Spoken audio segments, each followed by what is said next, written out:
Let it be known, two-thirds parts of lithium are found in Bolivia, Chile, and Argentina. We have a huge opportunity to demand equality.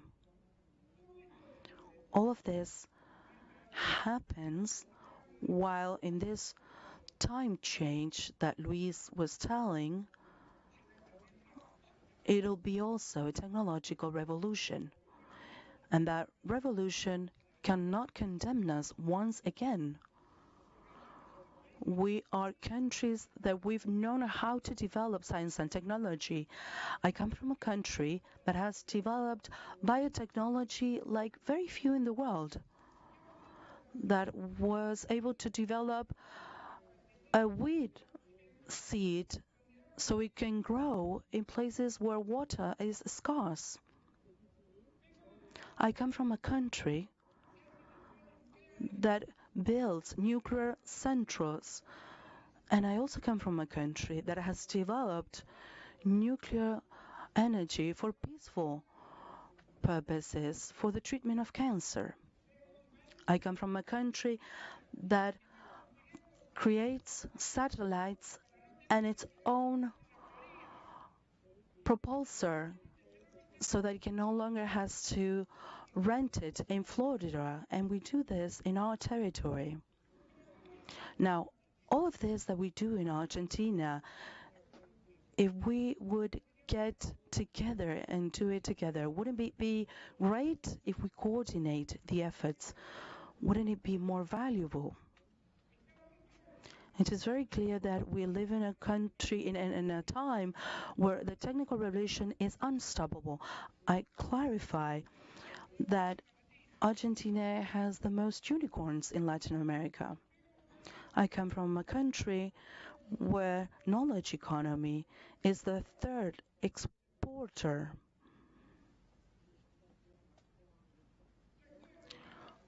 I am not expressing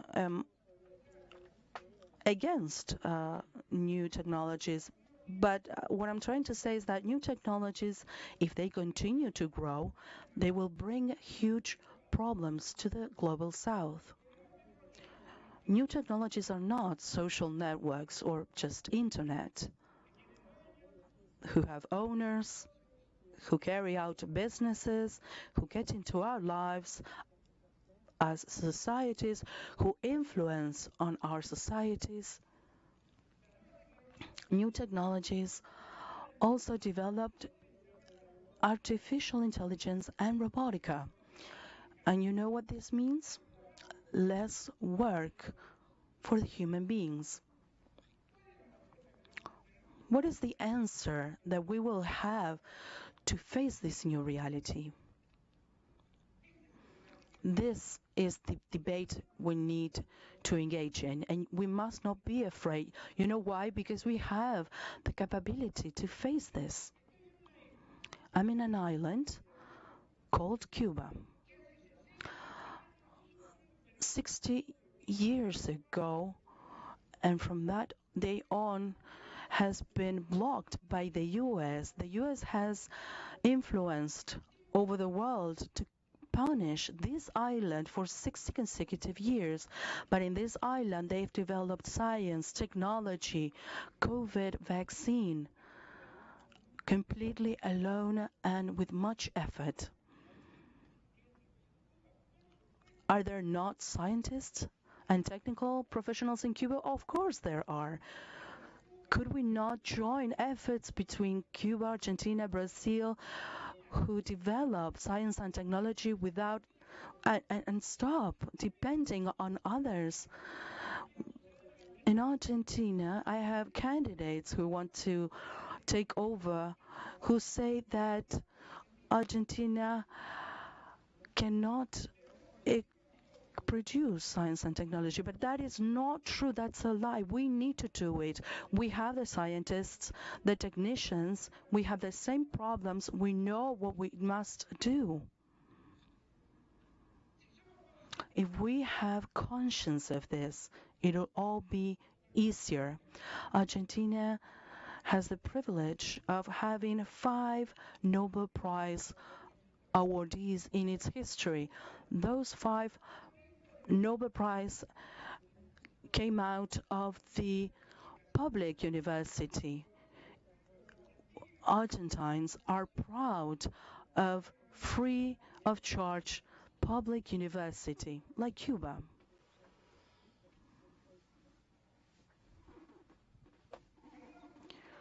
Bernardo José is one of the Nobel Prize awardees of Argentina, and he used to say that scientific development of Latin America was so important as well as Argentina's, because if Latin America in the end progressed and developed, well, then Argentina would develop equally. And he said something else. They want us to make us believe that we cannot invest in science. Science is not expensive. Ignorance is. Lack of education is. Lack of scientific development is. Lack of technology is. That is expensive. I think everything I'm saying we can do. And because this is a time of changes, we need to own up to our future and to manage present and change the future so it can work. We are many of us representing in the UN. What happens if we join our votes in the UN and claim things? Because organizations have been leaving everything behind, because we see how the World Trade Organization and how commodities have been used as a financial tool, while FAO claims that there will be a hunger. What is this world? How does it work?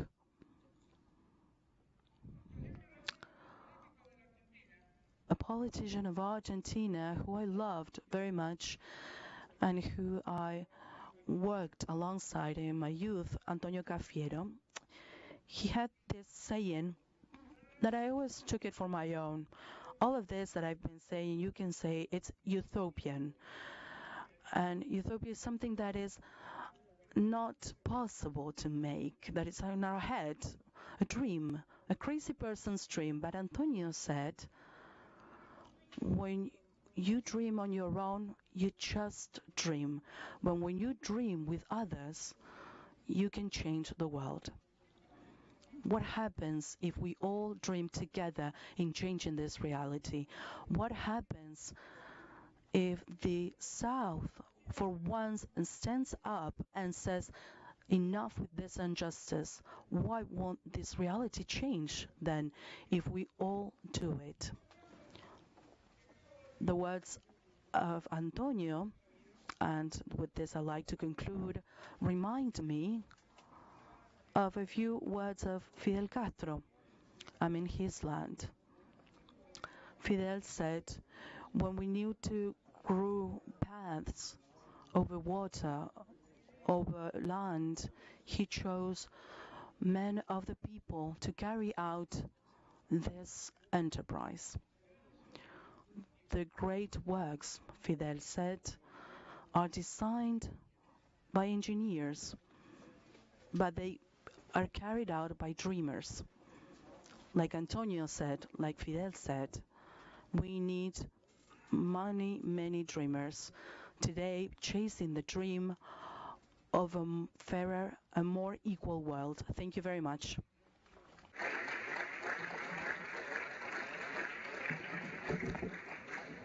Gracias, excelentísimo señor Alberto Fernández, presidente de la República Argentina. Bueno, quiero explicarles algo porque tenemos muchos oradores inscritos en la lista, tenemos atraso en el programa y yo lo que les propongo y tenemos toda la disposición y la voluntad. In this general debate, to express, not have to express, to take the floor. and this convention center. Everything's ready for those who have to want to have lunch. We asked the speakers to limit to the established time so that we can hear the important contributions of everyone. Said so, and this call to resist, I'm going to give the floor to Comrade Tulun Sisuli, General Secretary of the Communist Party of Laos and President of the People's Republic Democratic of Laos.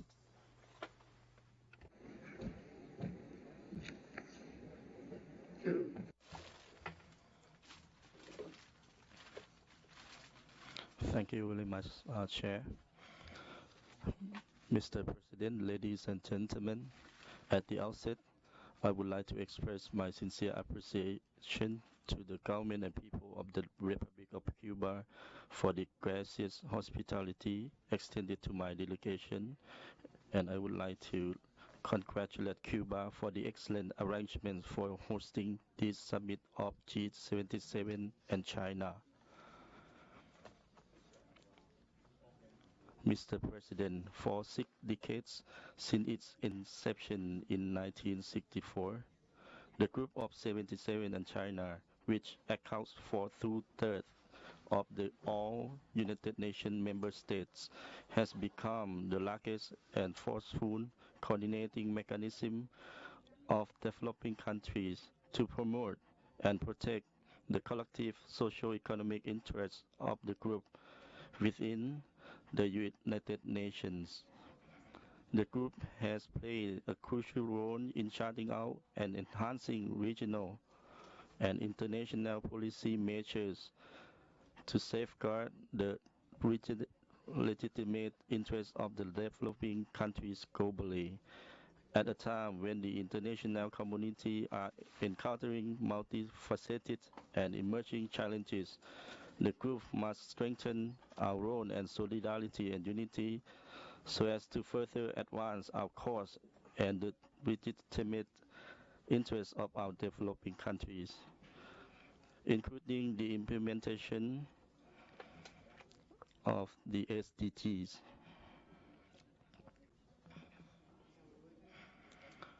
The reform of international financial architecture, taking into account the benefits of developing countries and continue the call for fulfillment of the obligation and commitment pledged by developed nations. Mr.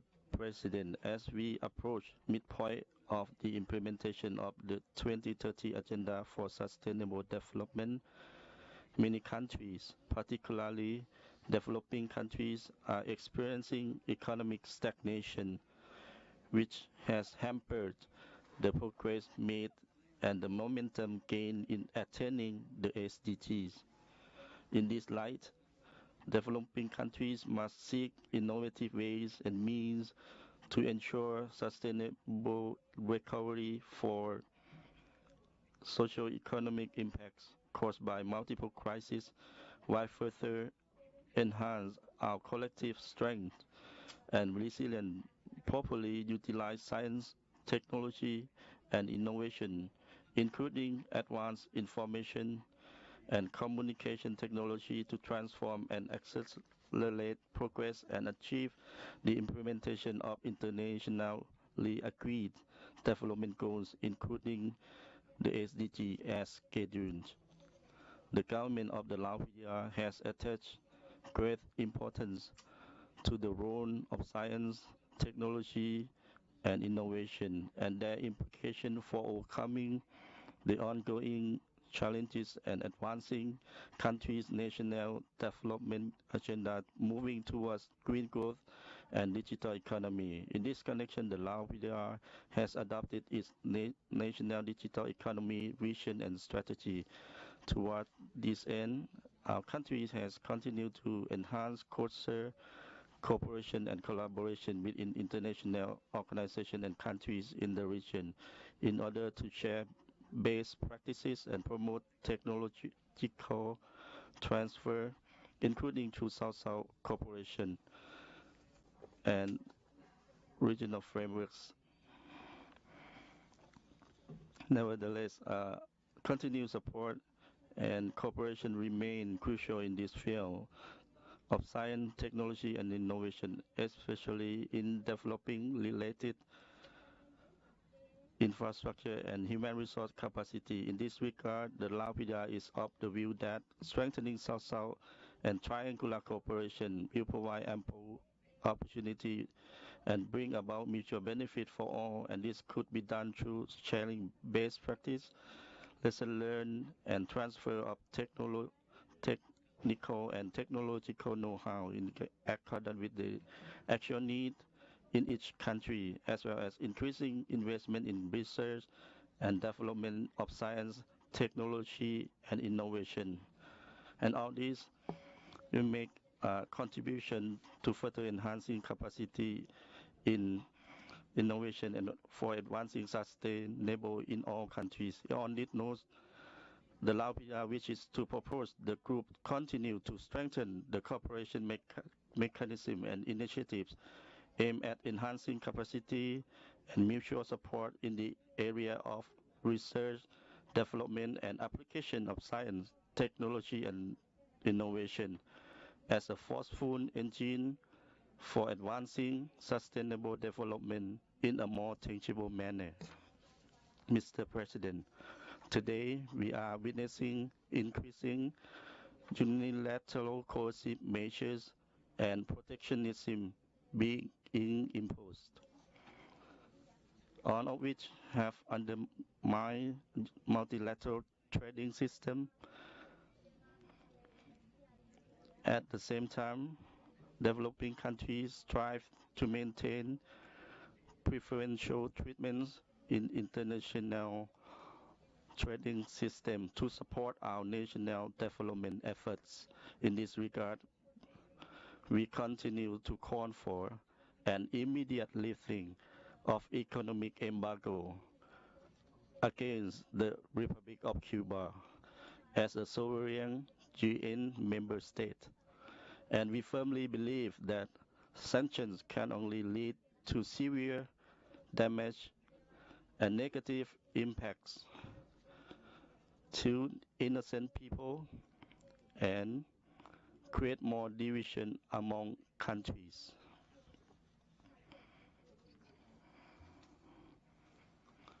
Mr. President, I would like to conclude by reaffirming the Lao PDR's firm commitment to strengthening solidarity and cooperation with all members of the Group of 77 and China in addressing the pertinent challenges and striving to attain SDGs.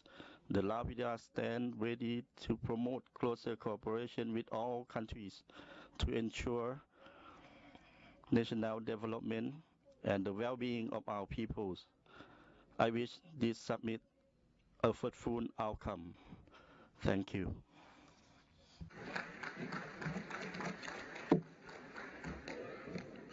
Muchas gracias por sus palabras, compañero Thorun Sisulit, secretario general del Partido Popular Revolucionario de Laos y presidente de la República Democrática de Laos. A continuación, concedo la palabra al excelentísimo señor Faustin Tuderac, presidente de la República Centroafricana.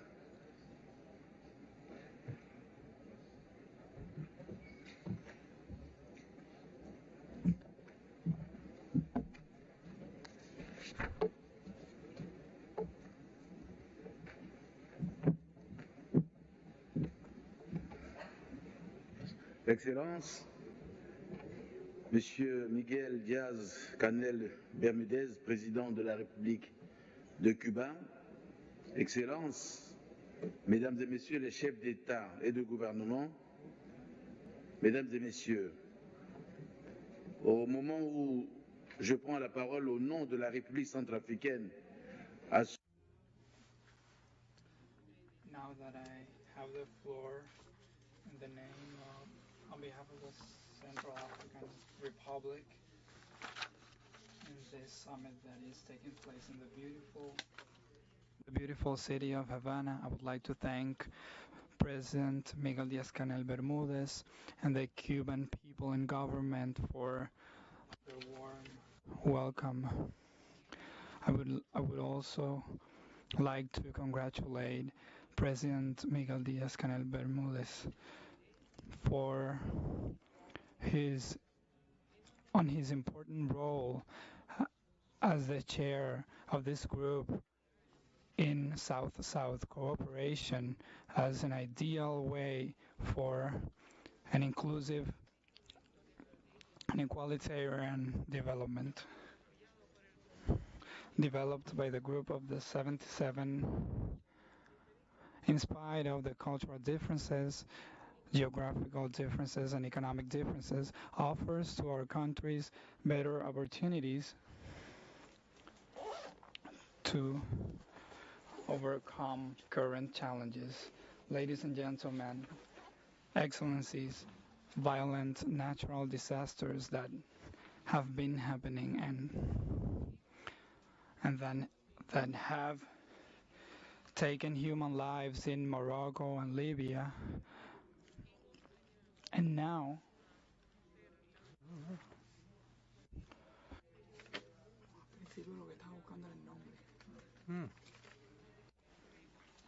extreme climatic events, and to have necessary information for states and to be able to limit damage in that way. The Central African Republic has always manifested special interests in the role of science, technology, and innovation in the production of knowledge, the response to socioeconomical challenges, and to the effects of these natural disasters. We are convinced that the power of innovation opens the way to posterity when the states are truly committed to scientific technology in a financial, economic, association-free and open, taking into account the four following factors: energy, a field where innovation can have a deep impact.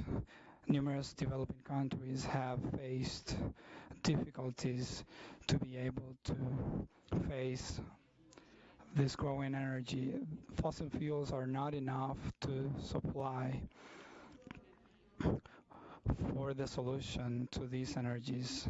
Contributing with these renewable energy technologies, for example, solar, wind power, and the advanced system of batteries, we could find energetic independence, develop economy, and counterattack the negative effects. The access to the internet to be able to develop infrastructures. We can also break that energetic gap. The internet is a powerful tool for education, the spirit of enterprise innovation that is accessible for everybody, and we are going to be able to unleash the potential of all developing countries. Health, taking into account the progress of the field of medicine, all the distance learning that we can conduct even for the least favored communities. Also, education can take advantage of technology. We can democratize the access to education and offer equal opportunities to all individuals, regardless of the economic medium. The platforms for online learning, interactive platforms, can allow individuals to increase knowledge, and their potential to invest in education is to invest in the future. Giving young people the tools and necessary resources to create innovative generations of scientists, businessmen, able to face their own destinies. This scientific diplomacy will be always beneficial and effective on essential principles, namely to stimulate scientific cooperation, to improve the collective approach towards challenges, to increase trust between the parties, to promote the actors of scientific diplomacy, and to strengthen capacities. In the case of this vision, the Central American Republic has elaborated a national plan of peace consolidation, taking into account scientific wealth.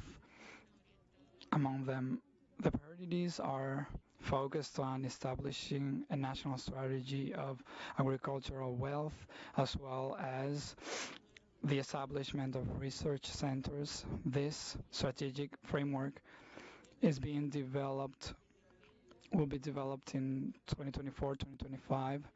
We will increase the centers for increased wealth for all sectors that are part of the priority, to also increase domestic spending, to increase development in order to reach our goal for the 2030 agenda. Additionally, the Central African Republic, especially the agenda about the strategy on science, innovation, and technology of the African Union, and this joint agenda of research of the African Union and the European Union. Mr. President, to be able to overcome the obstacles and current challenges caused by climate change, financial, energetic, food, and the geostrategic tensions, we should join our efforts and use the tools we have for this group of G77 and China, the elements of joint research to allow our experts to work together and to avoid marginalization in the fields of science, technology, and innovation. This mobilization should be accompanied by the need to facilitate access for the youth of all the technology by means of educational systems with adequate infrastructures to be able to prepare it and use its potential.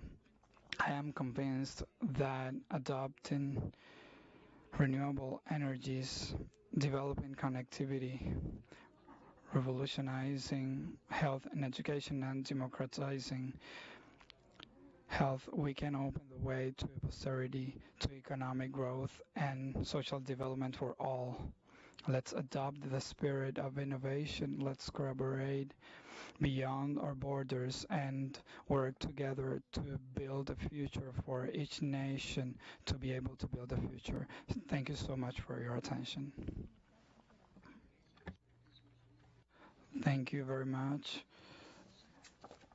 Your Excellency Faustin Archatudera, now President of the Central African Republic. Now I give the floor to the Honorable Prime Minister of Grenada, Deacon Mitchell. Ahora sí no.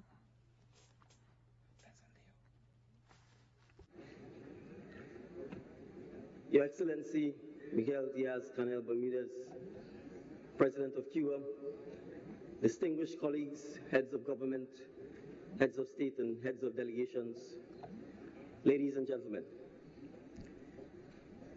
permit me to express my gratitude to the President and people of Cuba on the gracious hosting of this G77 and China 2023 summit, and for the fantastic hospitality extended to us. despite the ongoing US blockade and sanctions, which we again reiterate must and should be ended.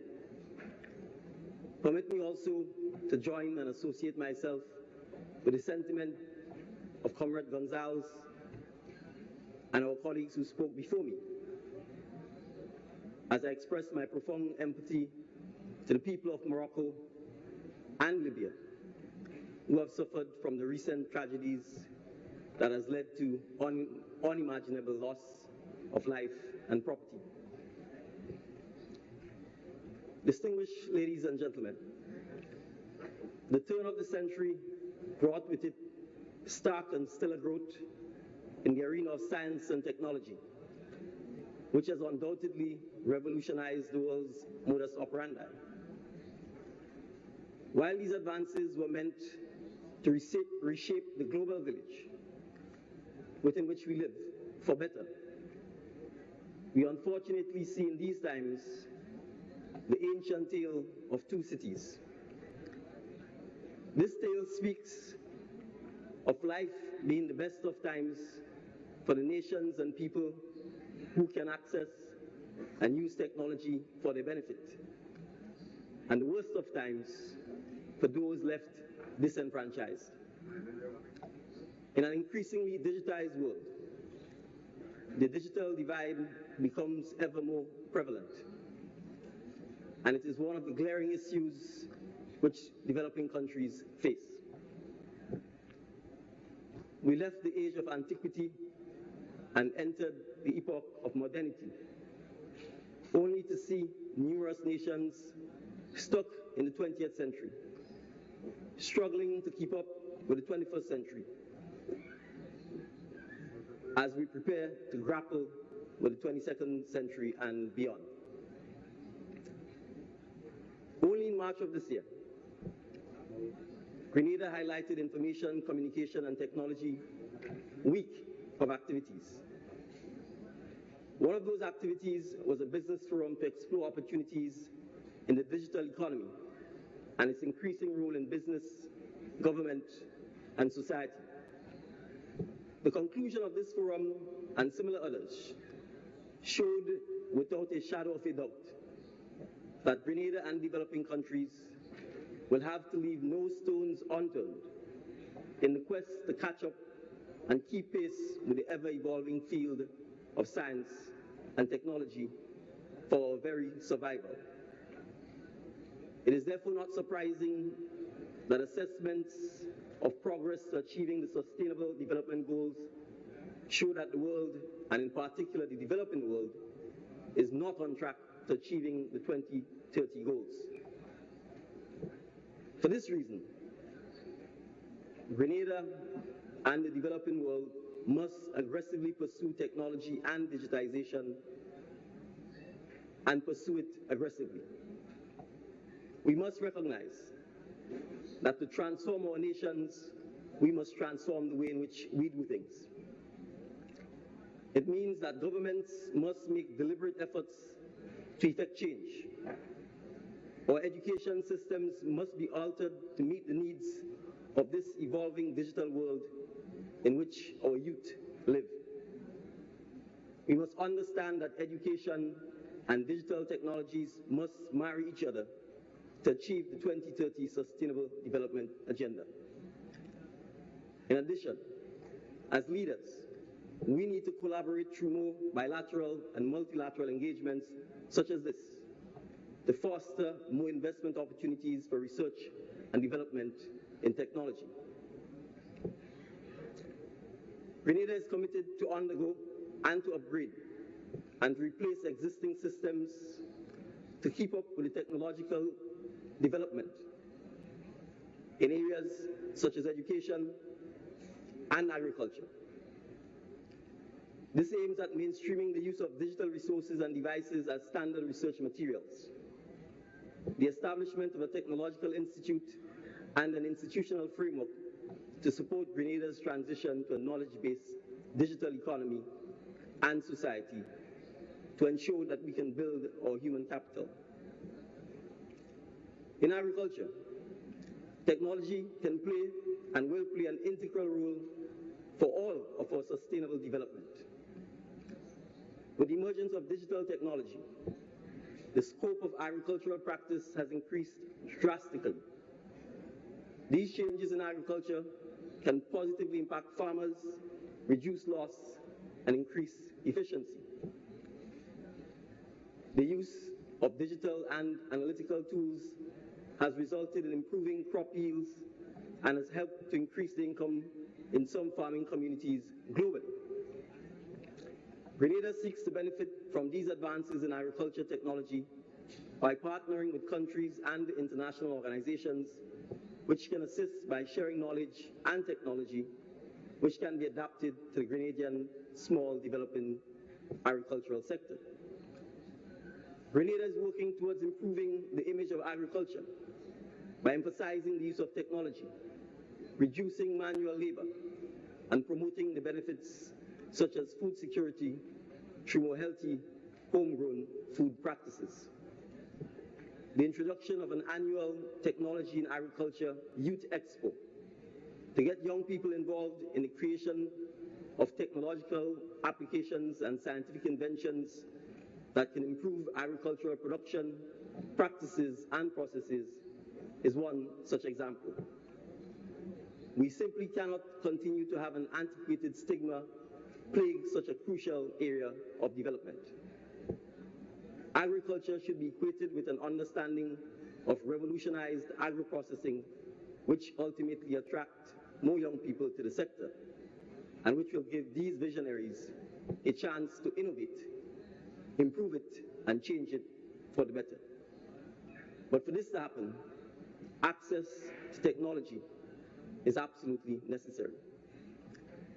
Grenada values the support it has received from the international community in recent years to conduct research and to provide reports on digital transformation and digital inclusion to ensure that we can accurately assess our needs. Some of these studies have shown that further awareness is needed regarding the appropriate regulatory framework on data privacy and cybersecurity.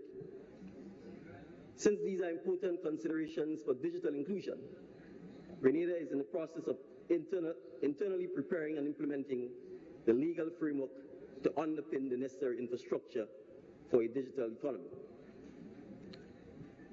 Ladies and gentlemen, it would be remiss of me not to use this forum to discuss the potential impacts of advanced artificial intelligence, or AI, on our nations. If this emerging technology is harnessed and used appropriately, AI may have many benefits in tackling critical issues such as healthcare. AI in all sectors can also be vital in addressing climate-smart strategies which we can use to increase food security and reduce wastage. We believe that the use of these emerging technologies should be a catalyst to support, sustain, inclusive, and sustainable growth. Grenada, like so many small developing countries, will need the support from the national, regional, and international community to contribute to the achievement of the 2030 agenda. The government and people of Grenada are looking forward to the continued support of our development partners to harness a developed digital infrastructure, to modernize e-government, e-business services, to build capacity, and to assist with financial technology. This support will augur well for a successful rollout of a transformation agenda for sustainable development. The best way to predict the future is to create it. Therefore, let us, as a global village, put the tensions and the grievances we may have on the back burner as we tap into humanity's infinite potential for growth and development, as we continue to innovate new technologies which can benefit us all. In the global village, a chain is as strong as its weakest link, and one nation left behind is humanity's weakest link. So in the words of Jose Marti, we light the oven so that everyone can bake bread in it. Let us light the oven so that all of our peoples can bake bread in it. We look forward to working with our friends and colleagues in the G77 and China to create, innovate, and deploy science and technology to set the foundation by which future generations of citizens of the G77 and China can immensely benefit. Long live the people and Republic of Cuba. Long live the G77 and China. Thank you. Muchas gracias, honorable. Thank you very much, Honorable Deacon Mitchell, Prime Minister of Grenada. Now we give the floor to His Excellency Mr. Paul Kagame, President of the Republic of Rwanda.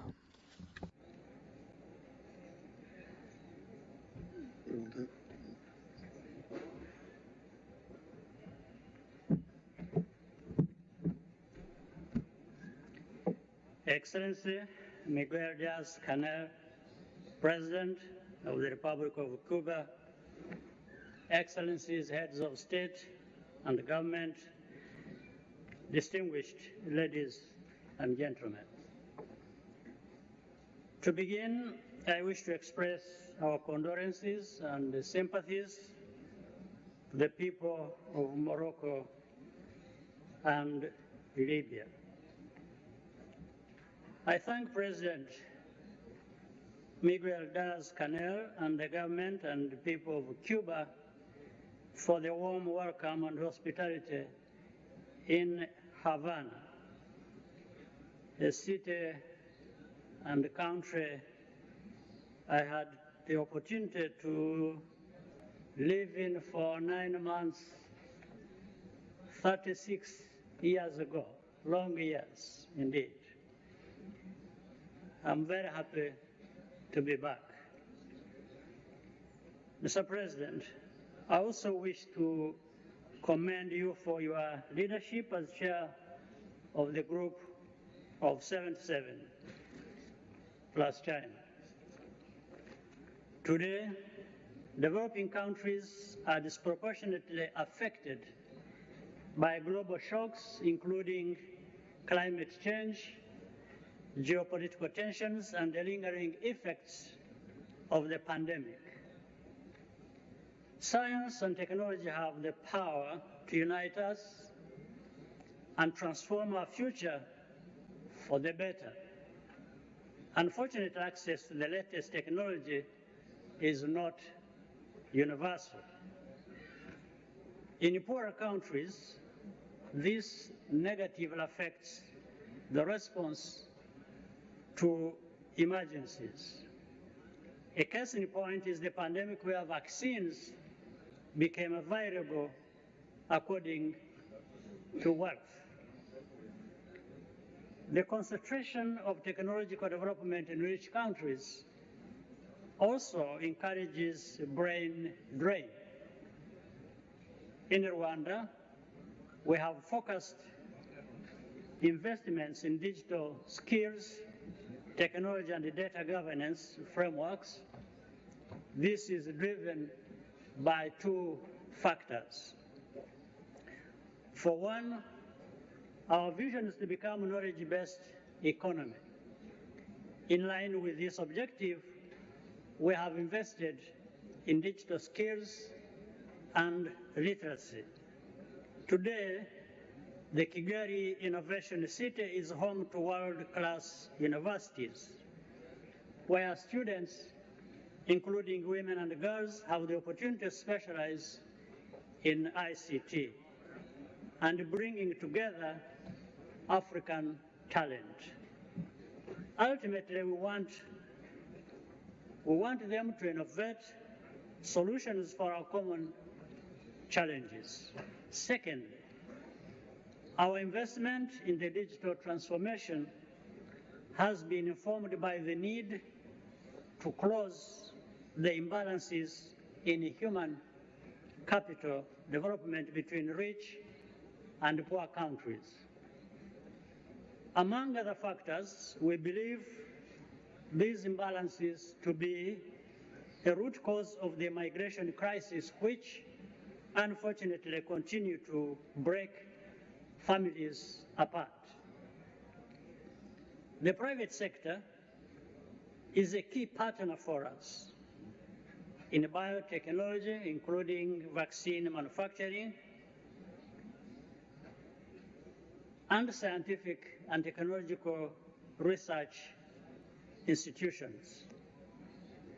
As we work toward our milestones, we also benefit from South-South cooperation. South-to-South cooperation can mean different things, but in our context, it should be about changing the narrative that developing countries cannot be part of global solutions for ourselves and the whole world. Beyond science and technology, we have a lot to offer the world, including in the field of energy, agriculture, and peace and security. This wealth of knowledge and expertise, we also need to share it among ourselves. In the case of Group of 77 plus China, we represent more than 80% of the world's population. That is a comparative advantage, and we need to make good use of it to fulfill our promise of building a brighter future for our people. Science and technology are evolving at a very fast pace, with artificial intelligence at the heart of this growth. We are still in the beginning phases of putting in place a comprehensive framework to regulate this new technology.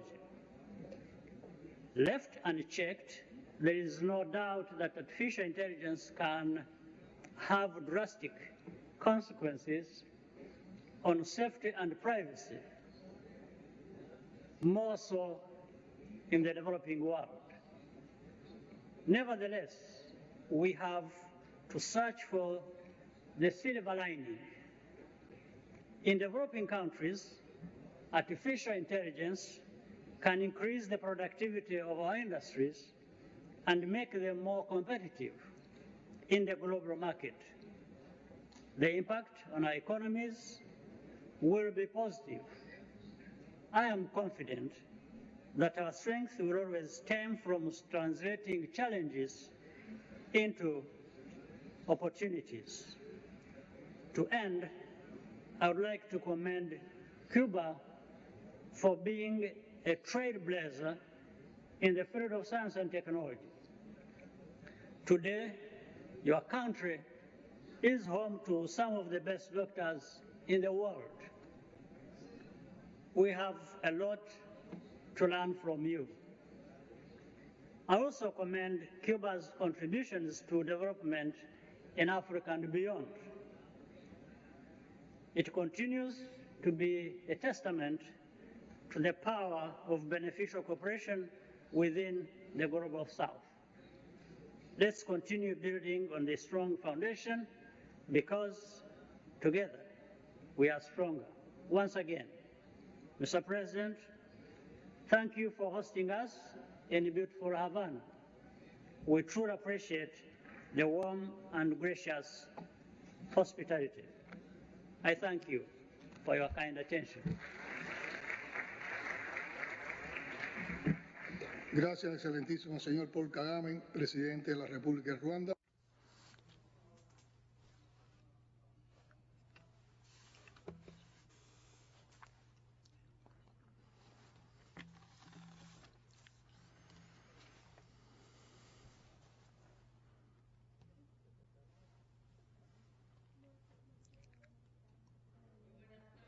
Good afternoon, His Excellency Miguel Diaz-Canel, President of the Republic of Cuba.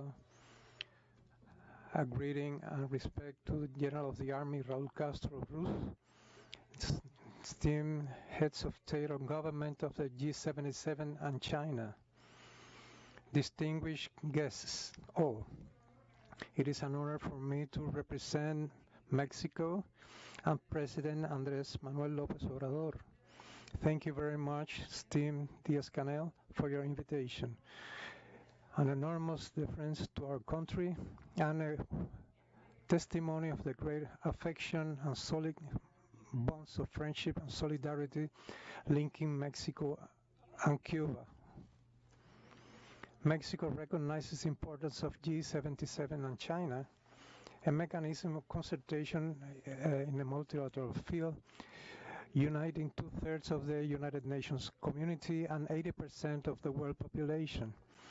We outstand the excellent group that have carried out in the most urgent problems of international agenda, combat to poverty, South-South cooperation, climate change, technology and innovation, especially the advance or backwardness of a 2030 agenda and the response to the financing for development.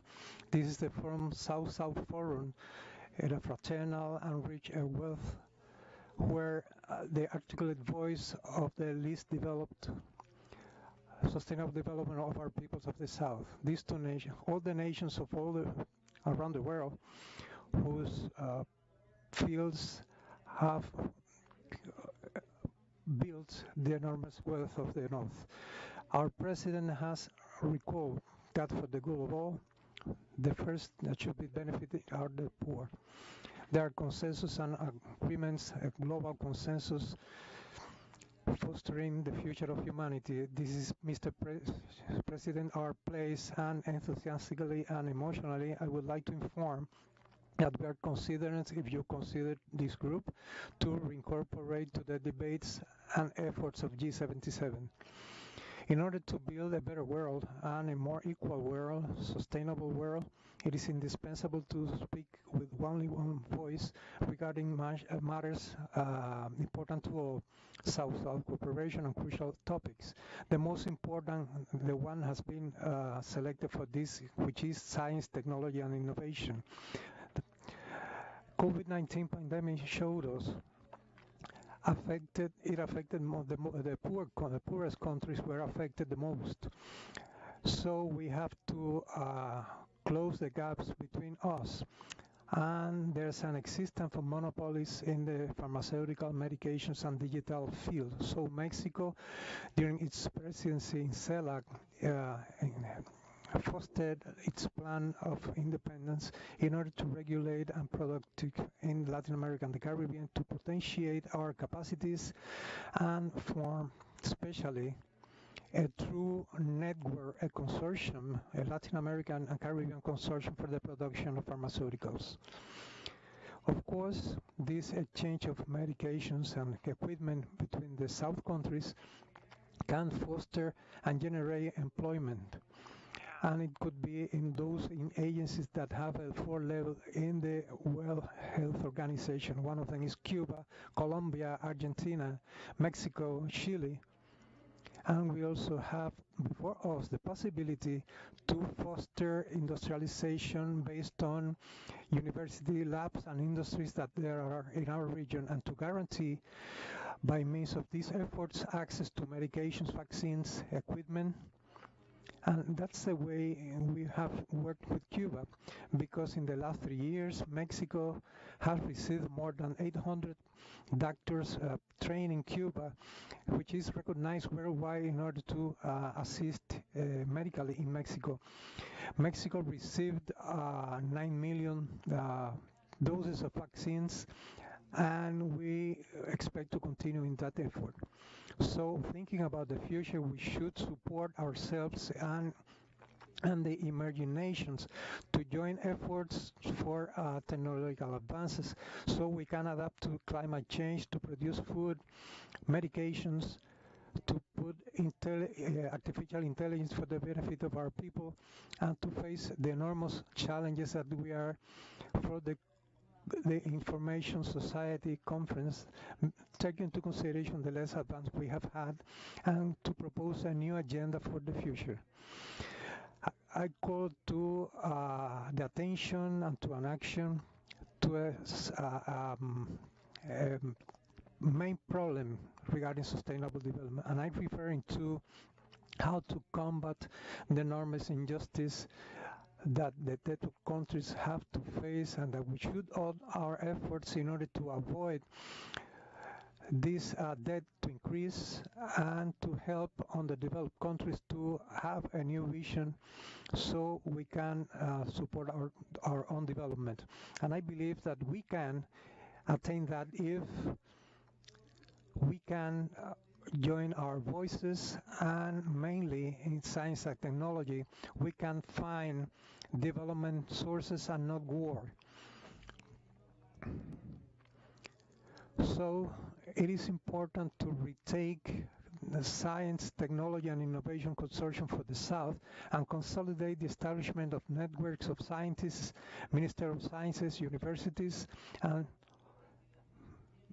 what is proposed in the final declaration that September the 16th, it is devoted to the Day of Science, Technology and Innovation of the South, and it is very important because it is the Day of Independence of Mexico. So we cannot forget, if we declared so, we cannot forget that. We encourage to continue working, to prepare together, to get ready together to carry out the fourth conference for the development, financing development for the 2025, to have a more equitable world and to be at the level of the present challenges. I will take this opportunity to reiterate the Cuban people, its government, and all of you present here that in Mexico is condemning the economic, financial, and commercial blockade, unjustified blockade against the international law, and alien to peaceful coexistence among the Latin American countries.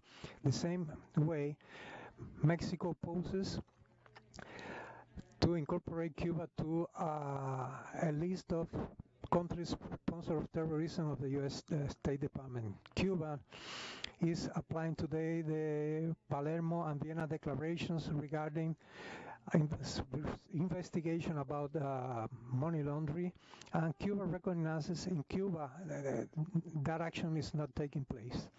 Mexico sustains that firmly that there should be no kind of actions, and we would like to underscore to continue our cooperation in order to face the challenge that Cuba is facing and to eliminate all the sanctions. Mexico, with a clear spirit of solidarity, maintains as an important axis development. Mexico is confident that these days in Havana renovates the challenge and commitment of the interests of their nations. For Mexico, it is a privilege to be here today to accompany the G77 and China, and declares at the 78th General 78th session of the General Assembly to build a future for the humankind, and it is essential and it should not be delayed. It requires commitment. It is an endeavor that describes better Eduardo Galeano's words that I'm going to quote now. I wish we can be honored by expectancy. I wish we have brave enough to be together, because a finger or teeth is not nothing, but we have to be committed to face any human coexistence is important. We are not finished. I wish we could continue going on and despite the faults and despite the defeats, because history goes on beyond us. I wish we could keep the certainty that it is possible to be compatriot and contemporary to all that is living together for the faith in will of beauty, wherever it is from, because the maps of the soul doesn't have limits. Dear old friends, what better day to celebrate today cooperation among our countries. Long live Mexico, long live Cuba, long live G77 and China. Thank you very much.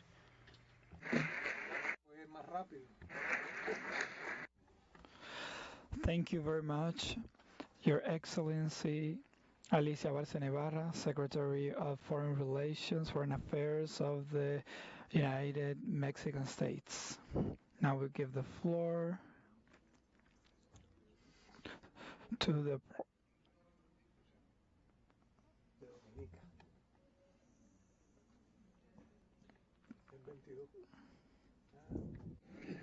Your Excellency Miguel Diaz-Canel Bermudez, President of the Republic of Cuba, colleagues, heads of government and state, ladies and gentlemen, friends all, good afternoon. Your Excellencies, on behalf of the Caribbean community, CARICOM, let me at the outset thank the government and people of the Republic of Cuba for the excellent arrangements put in place for the hosting of this high-level gathering.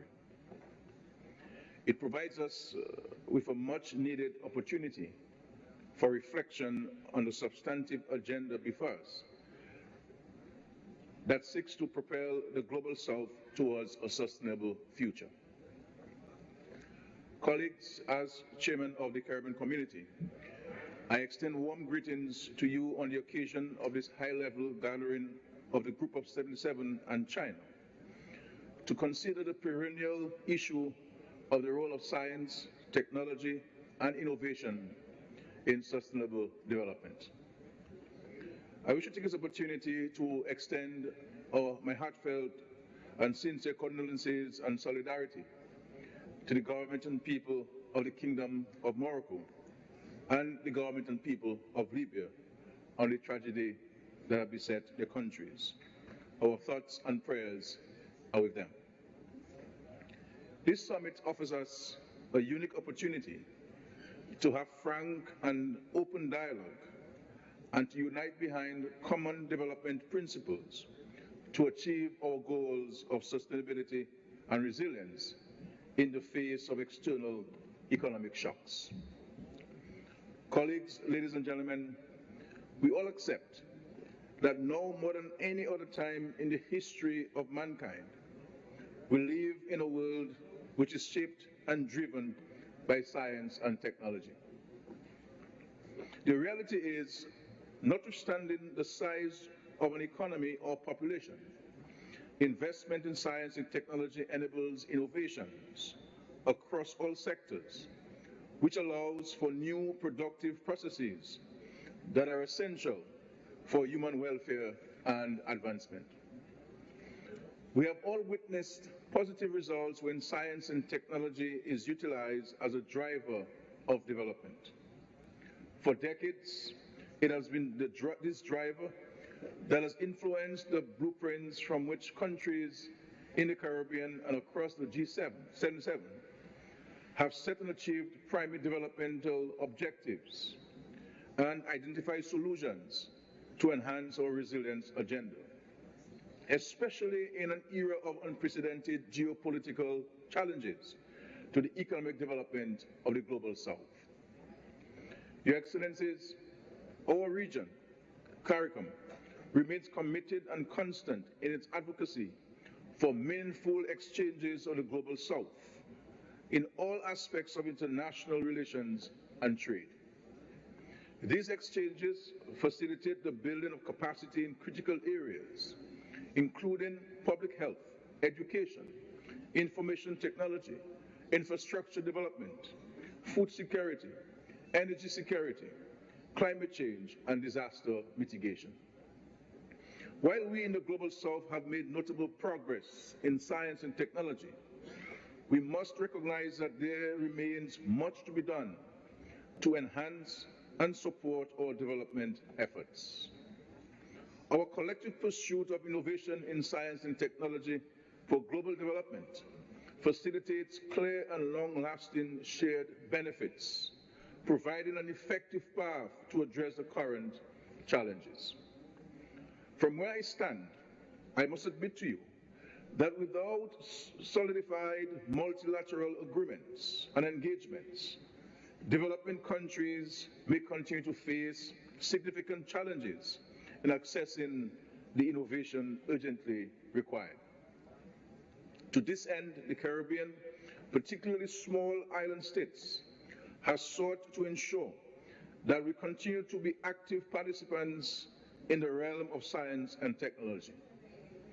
From renewable energy projects and medical sciences innovations to groundbreaking research in marine biology, agriculture, and climate resilience, the region continues to demonstrate our commitment to harnessing science and technology for sustainable development. Conversely, to create a more conducive environment for investment and growth, we all recognized the need to promote strategic harmonization of technological policies on the legal and regulatory environment.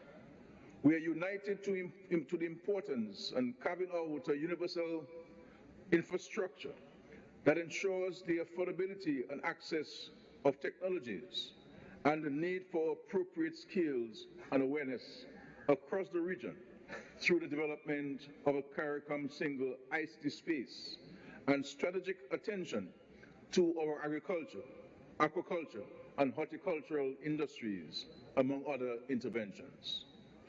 Distinguished ladies and gentlemen, friends, we are also seeking to foster meaningful engagement in multilateral exchanges that facilitates mutually beneficial investments in technology and continue to produce our entrepreneurs of tomorrow in the Caribbean.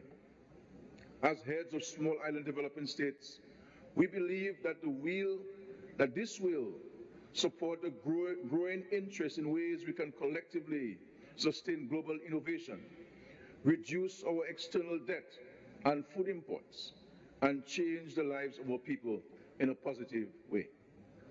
While global responses indicate that the Global South faces persistent obstacles on its path towards development, in a complex global environment, I again submit to us all that multilateral cooperation within the Group of 77 and China is necessary to support our collective efforts to achieve our intersecting developmental objectives.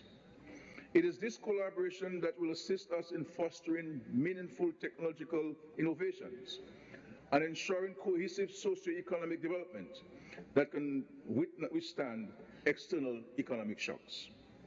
This high-level engagement recognizes that science and technology underpins all of this.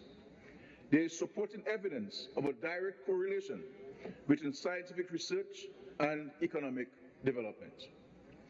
Digital technologies, robotics, artificial intelligence, biotechnology, and nanotechnology all have far-reaching impacts and present opportunities and challenges in respect of the economy, society, and the environment that is already felt in all countries.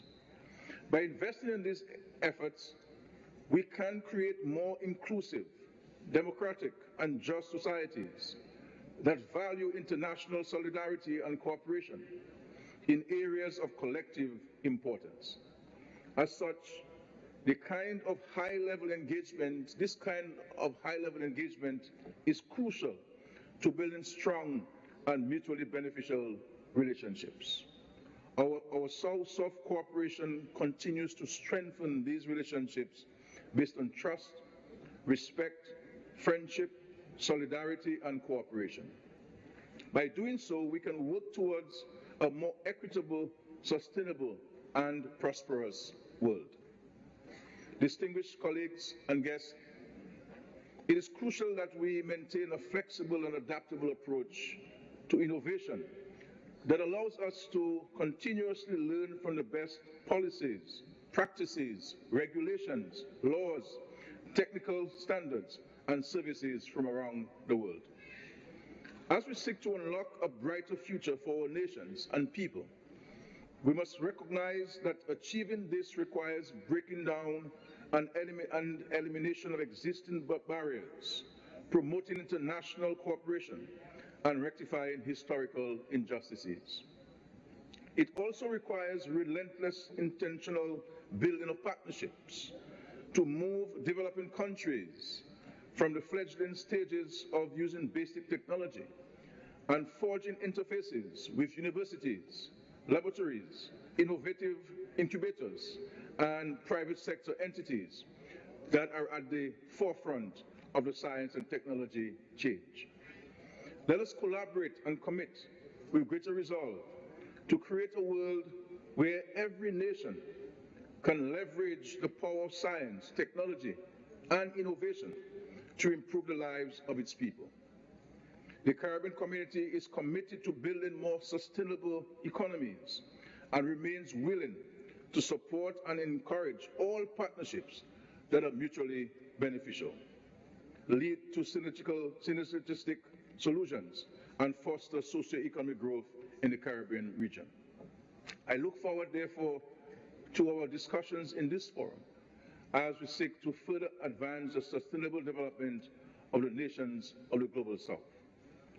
I wish to take this opportunity again to reiterate our call as the Commonwealth of Dominica for the removal of this unjust blockade against the people of the Republic of Cuba.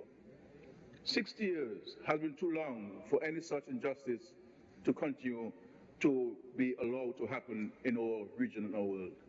And it's incumbent upon every nation to continue to put out its voice, to seek to have this blockade against Cuba removed, and to allow the great revolutionary people of Cuba to decide their own destiny. I also take this opportunity to call on the removal of sanctions against a brotherly nation of the Bolivarian Republic of Venezuela. Ladies and gentlemen, we cannot live in peace if there is injustice. And any injustice meted out to one of our brothers and sisters is an injustice meted out to all of us. And therefore, we have to, as a G77 plus China, recognize our role in calling for this unjust blockade against the people of Cuba for so long. And Mr. President, rest assured, Dominica will continue to stand in strong solidarity with the people and government of the Republic of Venezuela. Thank you very much.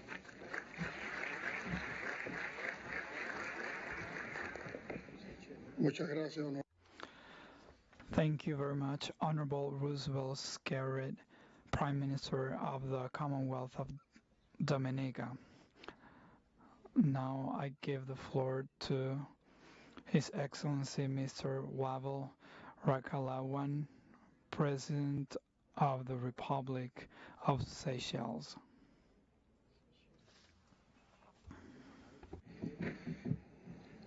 Mr. Chairman, Your Excellency President Miguel Diaz-Canel, Excellencies, distinguished guests, ladies and gentlemen. I would like, first of all, to thank His Excellency President Miguel Diaz-Canel and the people of Cuba for their warm welcome and hospitality accorded to the Seychelles delegation and I since our arrival in Havana. I'd like to take this opportunity to express our solidarity together with the other heads of state who have addressed to Morocco and Libya and all nations going through strife at this time. Excellencies, as we gather here, we are confronted with numerous obstacles that hinder our progress and threaten the well-being of our people. However, in the face of these challenges, we have a powerful tool at our disposal: the transformative potential of science, technology, and innovation. They are the drivers of economic growth, social progress, and sustainable development. And they hold the key to unlocking new opportunities, creating jobs, and improving the lives of our citizens. We rely on pioneering technologies to overcome the complexities of a world in flux, to address global threats to food security, to health and to human security, and equally to mitigate and adapt against the detrimental impacts of the climate crisis. As regards this last, rising seas, extreme weather events, and the loss of biodiversity threaten our very existence, especially as island developing states. Here, science and innovation must play a crucial role. We must invest in research and development to find sustainable solutions, discover renewable energy sources, and adapt to the changing climate. By leveraging the power of technology, we can build resilient communities, protect our natural resources, and ensure a sustainable future for generations to come. With a growing world population, we are pressed to find resourceful ways to sustainably meet the ever-increasing demands for new products and services, not only to satisfy the wants of a more consumerist society, but also to fulfill the basic needs of rural and isolated communities. Science, technology, and innovation are therefore key to finding an acceptable balance between responsible consumption and production on the one hand, and sustainable societies on the other. That is why it is important now more than ever to keep people and our planet at the center of scientific and technological advancement. Excellencies, small island developing states, SEEDs, face a unique set of challenges such as limited resources, vulnerability to climate change, and geographical isolation. We must therefore rely on the transformative power of science, technology, and innovation to overcome these obstacles. Science provides the knowledge and understanding necessary to address pressing issues such as sustainable resource management, biodiversity conservation, and climate change adaptation. Technology empowers SEEDs by enhancing their connectivity, improving infrastructure, and facilitating access to critical services like healthcare and education. Innovation drives economic growth, fosters entrepreneurship, and creates opportunities for sustainable development. By embracing science, technology, and innovation, SEEDs can leverage their unique strengths, harness their natural resources, and chart a path towards a prosperous and resilient future. But given our limited resources, we need access to finance in order to achieve these goals. This is why Seychelles, along with our fellow SEEDs, has long been advocating for the universal adoption and recognition of a multidimensional vulnerability index, MVI. We are not begging, we are not asking for grants. What we are asking for is the opportunity to access concessionary finance. In the absence of the MVI, SEEDs will continue to be excluded from much needed finance. We must not be punished for our success and discipline in using our resources properly. Another pressing challenge that we all face to a lesser or greater degree is the digital divide. In an increasingly interconnected world, access to information and communication technologies is no longer a luxury, but a necessity. It is imperative that we bridge the digital divide and ensure equal access to technology and innovation for all. By investing in our digital infrastructure, promoting digital literacy, and fostering innovation in our educational systems, we can empower our people, create opportunities, and narrow the socio-economic gaps that divide us.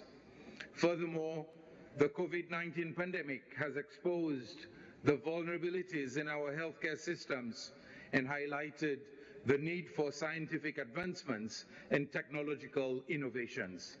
Together, we must strengthen our healthcare infrastructure, enhance our research capabilities, and promote international cooperation in the development and distribution of vaccines and treatments. By investing in science and technology, we can be better prepared to respond to future health emergencies. Developing countries often face limited resources and expertise, hindering their ability to fully participate in the global scientific community. As leaders, it is our responsibility to promote international cooperation, facilitate technology transfer, and provide assistance to those in need. A collaboration of efforts and partners is necessary to bring about such development, leaving no one behind. South-South cooperation in scientific discovery, technological transfer, knowledge sharing, and capacity building is crucial. We must therefore continue to build stronger partnerships and to use this platform to advance the interests of the Group 77 and China. We cannot risk being left further behind in this new era. Placing people and our planet at the center of development over profits would ensure that our progress serves humanity's interests for lasting peace, higher standards of living, and prosperity. For this reason, we must push for greater global integration. We must also address issues such as embargoes. They have a profound and detrimental impact on the fields of science, technology, and innovation. These measures restrict or prohibit the exchange of goods, services, and knowledge between countries.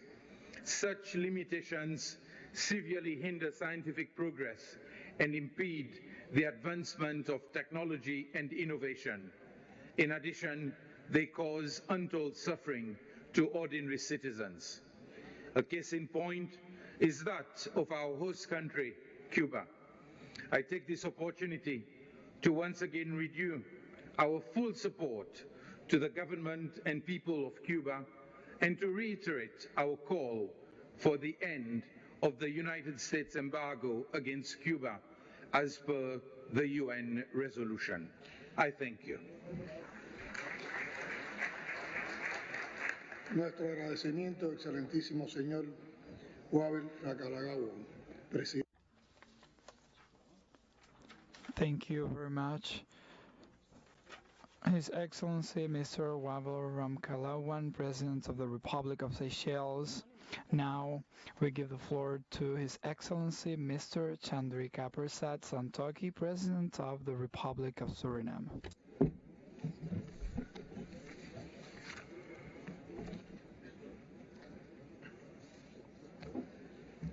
Good afternoon, buenos dias. Mr. President and Chair of G77 and China, Your Excellency Miguel Diaz-Canel Bermudez, colleague heads and delegates, ladies and gentlemen. It is an honor to be present at the G77 plus China Summit to discuss the critical issues that affect our global community and our future.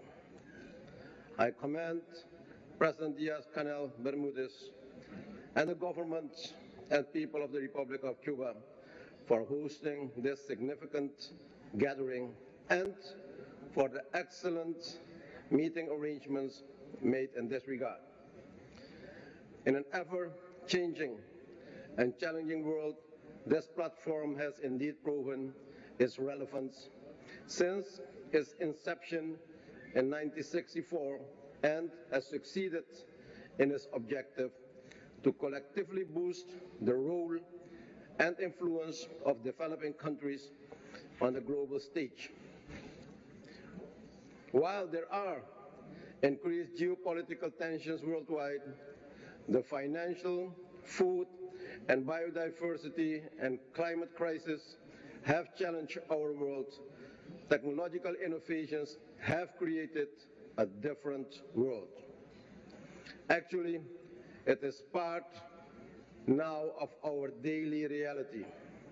The topic of our meeting today, current development challenges, the role of science, technology, and innovation, is highly relevant for the world of today and also for my country, Suriname, and this meeting is therefore timely.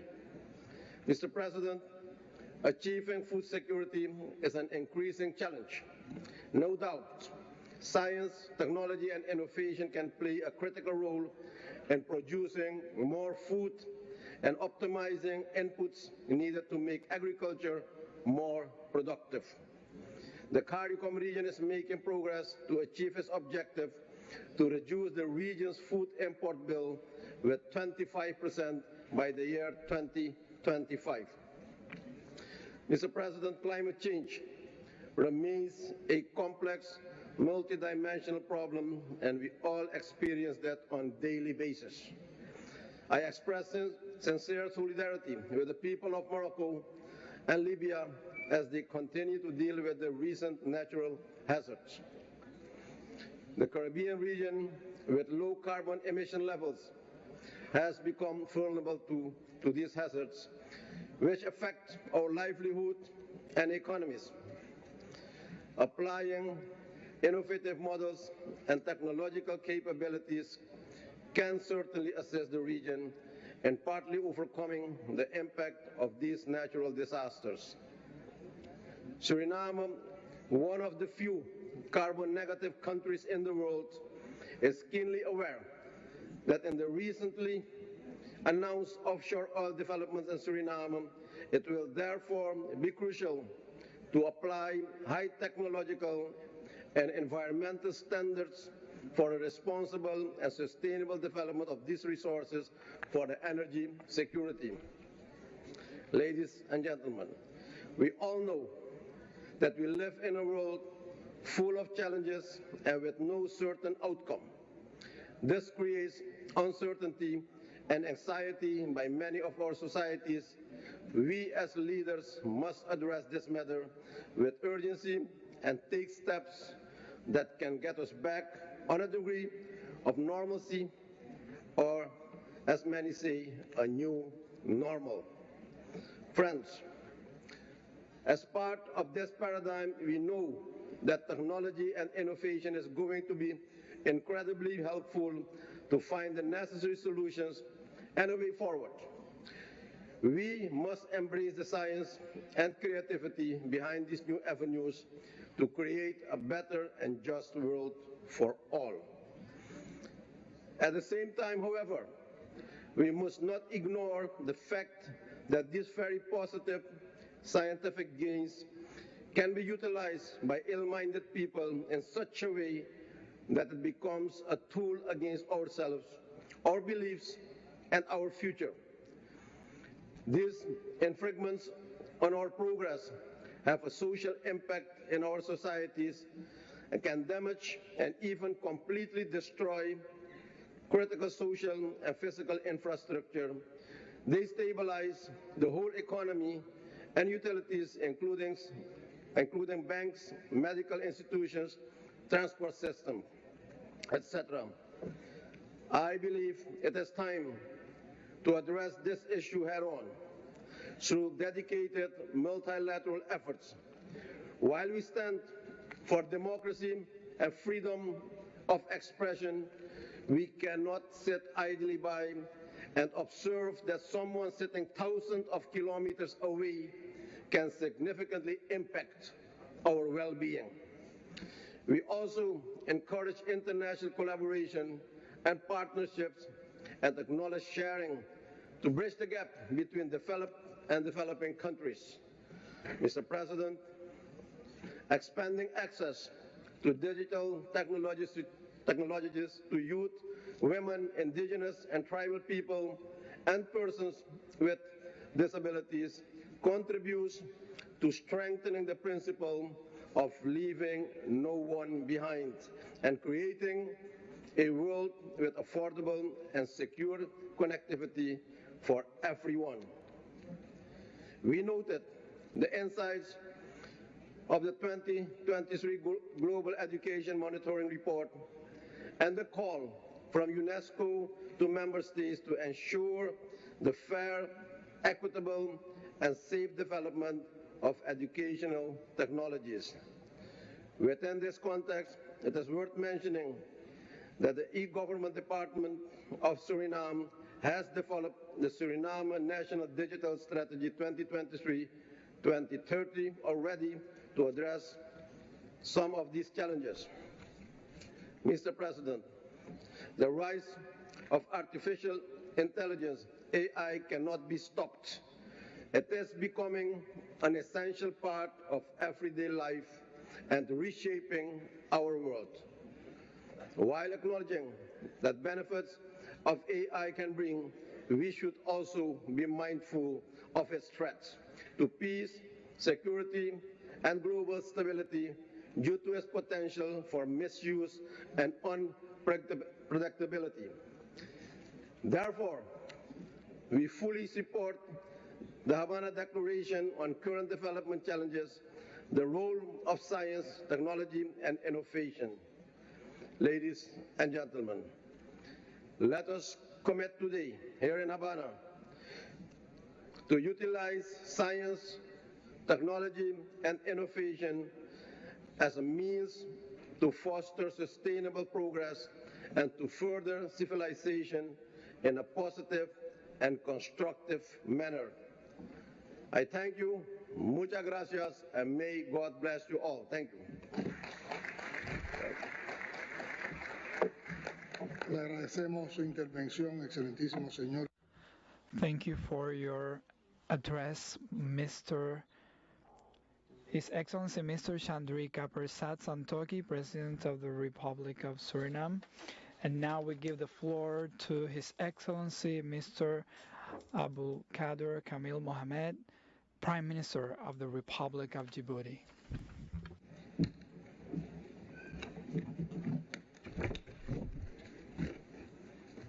Excellences, Monsieur le Président de la République de Cuba, Excellences, Mesdames et Messieurs les chefs de l'État, Mesdames et Messieurs les invités, distingués invités. Tout d'abord, permettez-moi de vous exprimer ma profonde gratitude, Monsieur le Président, à Son Excellence le Président Miguel Díaz-Canel, Président de la République et du peuple cubain, pour l'accueil chaleureux et l'hospitalité qui m'ont été réservées, ainsi que ma délégation depuis notre arrivée dans to my delegation since we arrived in this country, that I had the privilege to visit before this conference.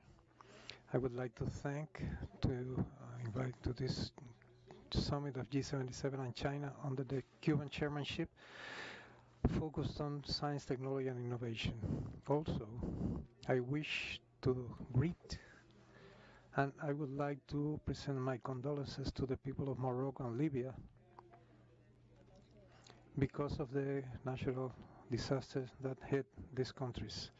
I would like to commend your efforts to make progress and promote priorities and principles of the group this year during different negotiation processes of the United Nations. I would also like to greet your leadership that you have granted in strengthening the cohesion of the group that constitutes for us a strong factor to contribute significantly to the ambitious goals and common interests we have. Mr. Chairman, Excellencies, ladies and gentlemen, the world is facing a multidimensional crisis and devastating consequences. The public crisis developed in recent years and structural inefficiencies of a structural economic order and the incapacity of the financial world system to solve threats, challenge facing our countries is a concern for all of us. Inequalities between the countries of South and North countries are widening. We are facing an unfortunate situation in which years of efforts to attain sustainable development goals had to be attained. So the South countries are the most affected ones, and they are facing a growing and galloping inflation, the external debt, and they're also facing the high prices of loans, war conflicts, and geopolitical conflicts, and the negative effects of climate change and degradation of the environment. In order to face all these challenges, science and technology and innovations are essential tools to accelerate the rhythm and diversification and economic transformation, and to increase productivity and competitiveness and ease the integration of developing countries in the world economy.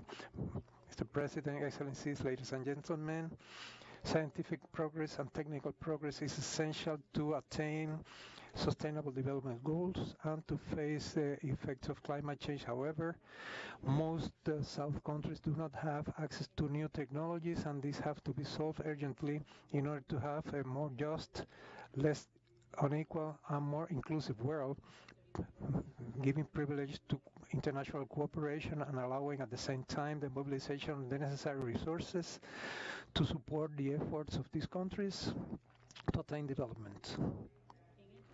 In this context, unity and activism of G77 and China in the debates and international fora are essential to advance the aspiration of our peoples. At the same time, debates in the group are important to identify the convergence points and explore mechanisms and initiatives contributing to the complementarities between the South countries about our main concerns. Mr. President, ladies and gentlemen, our group should be more coherent and united than ever before in order to defend our interests in the context of the multiple negotiation processes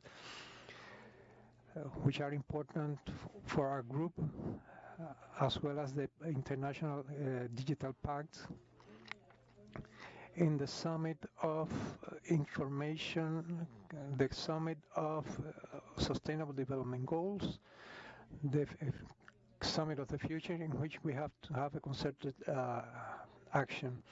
Our Republic of Djibouti is in favor of holding a meeting of Minister of Science Technology Ministers, and also declaring September the 16th as the Day of the Science Technology Day for the South countries. We also call for an important renovation of the United Nations system regarding science, technology, and innovation, so developing countries and least developed countries, among them Djibouti, can alert research institutions of the South to widen their programs of internship, scholarship, and strategic dynamics, and private enterprises, university, and the social society. This demands to explore all mechanisms and possible solutions to attain complementariness among the South countries. Also, science and technology as a trigger force for the development of our countries, which in this South-South Summit, which will be held in Uganda in 2024. In this regard, we have seen with satisfaction the initiative of global development of China. There are many successful advances in that, and we should encourage and strengthen that. My country supports that initiative associated to revitalization of the Science, Technology, and Innovation Consortium for the South.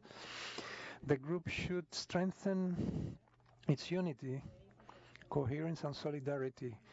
Our members should support and take into consideration the interests of all the members as a solidarity sign in order to attain important success as those attaining COP27 held in Sharm el-Sheikh. We call for an immediate beginning of this phase that which is an important part of the process, which is a systematic way to attain benefit millions of people, mainly the South countries, which are responsible but are in the front line of the climatic crisis. The developing countries are suffering these impacts like floods, droughts, hurricanes, and the rise of the sea level. And since for that moment they will have the opportunity to receive support. Ladies and gentlemen, Your Excellencies, our peoples are facing enormous challenges. We have to change policies perpetuating inequality and poverty. We need a positive response of the North regarding objectives and legitimate aspirations of the world, of the developing world. We cannot attain that without the support and solidarity and unity. Now that we are making an effort to guarantee a better future for the peoples of the South. Thank you very much for your attention.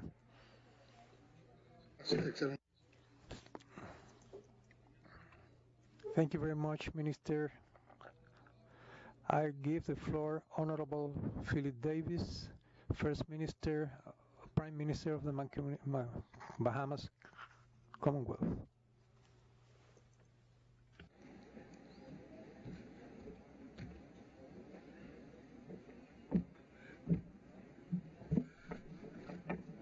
Our conference chair, my friend President Miguel Bermudez, I acknowledge the presence of my good friend Manuel Cruz, Prime Minister, as well. Your Excellencies and ladies and gentlemen, to the people and government of the Republic of Cuba, I extend my sincere gratitude for hosting this event. Your hospitality and commitment to South-South partnership and dialogue are genuinely appreciated. Today, we stand at the crossroads of development where science, technology, and innovation, STI, have the potential to significantly accelerate our 2030 development agenda. We recognize the transformative potential of STI, including efforts to bridge the digital divide and foster a culture of digital literacy, and we are embracing this new frontier with vigor and vision. We view scientific knowledge and innovation as the catalyst for driving sustainable development in and between the 700 islands in our archipelagic nation. Together, we should assert our sovereignty over scientific knowledge production. We do not need to depend on the global north. In the Bahamas, we have created and are expanding networks of South-South scientific research collaboration. Our University of the Bahamas has established network with fellow universities in the global South. For example, just very recently, we signed an agreement with the University of Botswana to partner together on climate change, biodiversity, sustainability, and the rational use of our planet's natural resources. Building capacity is at the heart of development. For the Bahamas, as an ocean state, scientific research capacity building starts with the marine environment and the high seas. The sustainable development of our marine environment requires a tool set that we as policymakers must secure from South-South and North-South, technical assistance and capacity building projects. Our political and moral obligation is to ensure that every citizen has access and the ability to benefit from our efforts to do so. The power of information and communication technology for development is immense. And as I highlighted at the Caribbean Telecommunications Union Week last year, we are committed to harnessing this power for the collective upliftment of our nation and our region. We are enormously optimistic about new programs which reflect a shared vision of our member nations in CARICOM for a region and a future propelled by innovation and inclusivity. Colleagues and friends, Let me pause and mention the recent visit to my country of the esteemed former Nigerian President, Mr. Obasanjo. His leadership of the G77 has inspired many, and in recent discussions in Nassau, we are inspired by his insights, which have further galvanized our commitment to the causes we deeply believe in. We are here today because we have projected and maintained unity amongst diversity. In our next chapter, we must maintain unity, respect ideological diversity, and forge greater solidarity. This is a message that we must carry forward to the next generation of leaders who will shape the future to come. We are navigating an age where technology is evolving at a pace unprecedented in human history. However, the speed of these advancements will mean little if they don't touch and improve every life. That's where our young minds come in. They don't just adapt to change, they drive it. And as the stewards of our nations, our role is to ensure that they are fully equipped, educated, and empowered to harness the benefits of technological advances.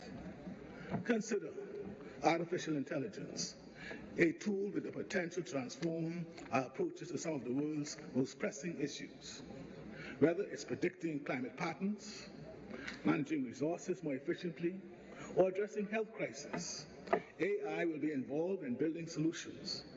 But it's imperative that our young people not only utilize these tools, but have a pivotal role in defining their ethical and practical frameworks.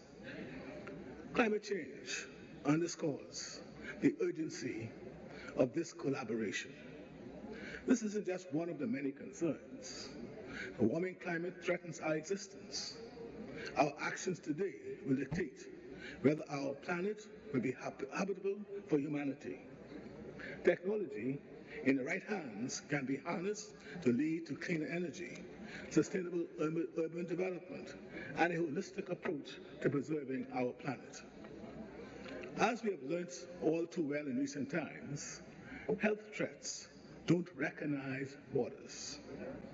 Addressing and preempting global health challenges requires not just the best of our science, but also the fresh, dynamic perspectives of our younger generation across our regions.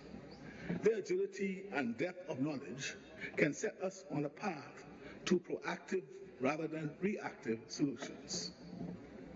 Before I close, I want to invite the G77 to support the movement afoot at the United Nations that supports the United Nations as a more inclusive and effective body for international tax cooperation and administration.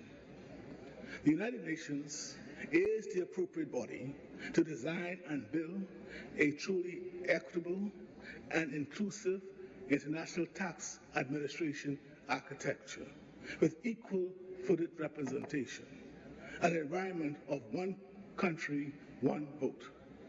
For too long, we have all lived in an environment where global tax policy was mandated and designed by the OECD, where concepts underpinning the current international tax system prefer the interests of the global north, that is, the OECD members and developed countries, at the expense of small developing countries, primarily black-governed former colonies in the global south, former colonies of those same members of the OECD. The arbitrary and discriminatory actions of the OECD and the EU have disproportionately affected countries of the global south, already reeling from actions and impacts of countries from the global north. The climate crisis is largely created by the industrialized countries, many in the global north. The effect of the climate crisis is felt disproportionately by small developing countries like the Bahamas. This is exacerbated by the arbitrary blacklisting of these same vulnerable countries, such as the Bahamas, from the very same countries that are responsible for the climate crisis.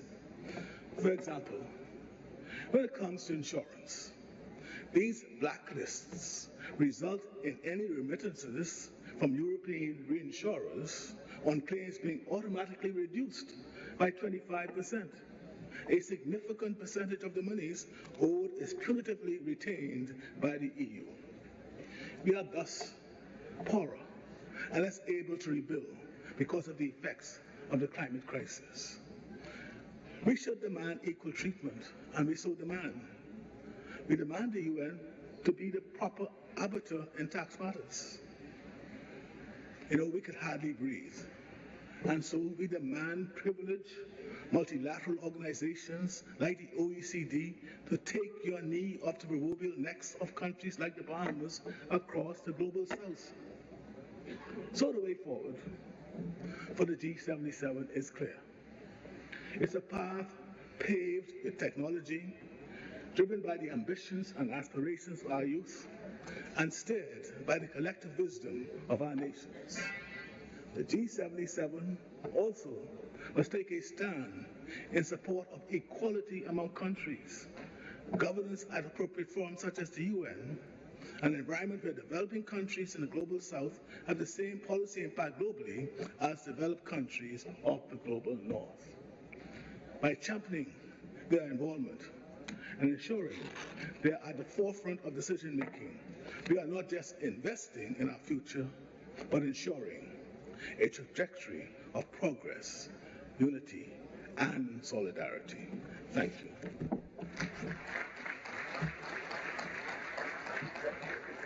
Muchas gracias, Honorable Philip Davis. Thank you, Your Excellency, Honorable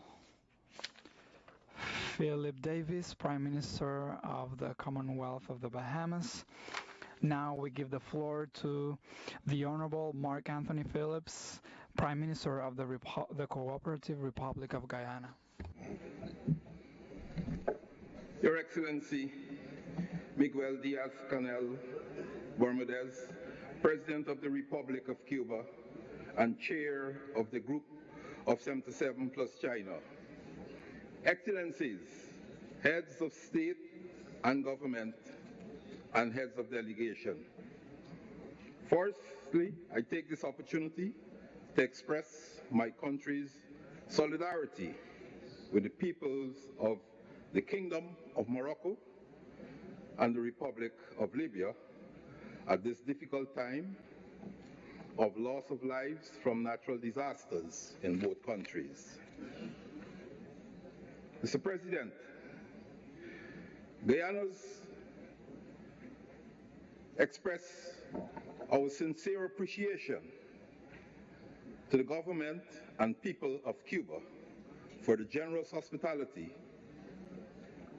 which they have afforded our delegation since our arrival in this historic and beautiful capital city of Havana.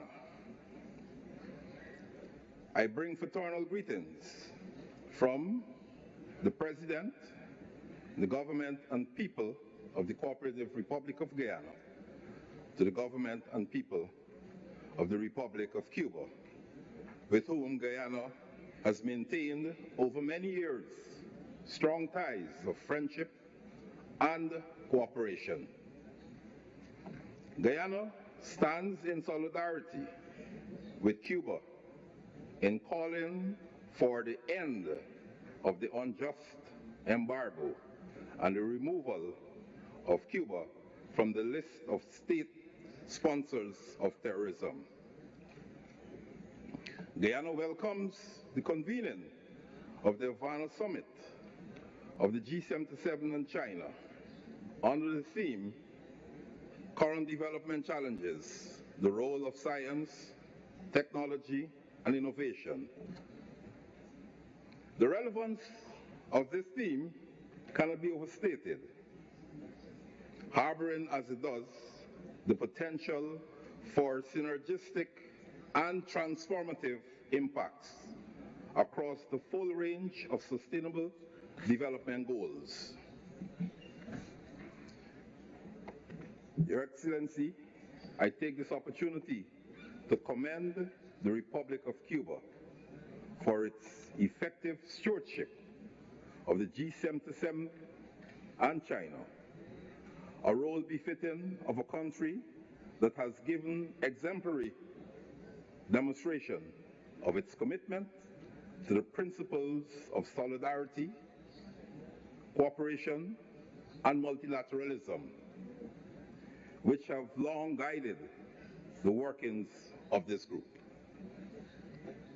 Guyana reaffirms its commitment to the United Nations Charter and international law, which remain the pillars and guideposts of multilateralism and of the relations between states. Mr. President, we remain acutely conscious of the fact that in the current global environment, both people and planet face a myriad of challenges which must be overcome in order to assure peace, development, the fullest enjoyment of human rights, including the right to development, and indeed the very future of the world's peoples. Having endured the ravages of COVID-19, we are confronted with an ecological crisis, an inequitable global economic and financial system, and increasing geopolitical tensions. Indeed, at the midpoint of 2030 agenda, we are seeing disquieting indicators. More than 50% of our targets are off track, a portion of which are in reverse. And worse, there is a $4 trillion United States financing gap for Sustainable Development Goals implementation, double what it was in 2015. Excellencies, despite these challenges, the nations of the South have demonstrated resilience, ingenuity, and solidarity.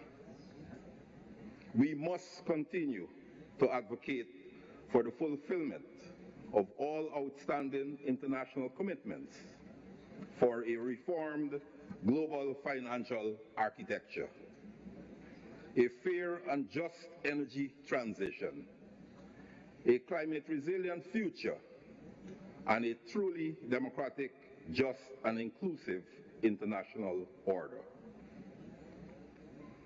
Science, technology, and innovation are crucial in addressing development challenges, from food security, poverty alleviation, enabling energy security, resolving health-related issues, accelerating economic transformation, to effectively responding to the existential climate crisis. We must continue to press for meaningful technology transfer, even as we work to strengthen indigenous science, technology, and innovation platforms and programs. Efforts to close the digital divide and offset development challenges for countries of the South must continue to be urgently pursued.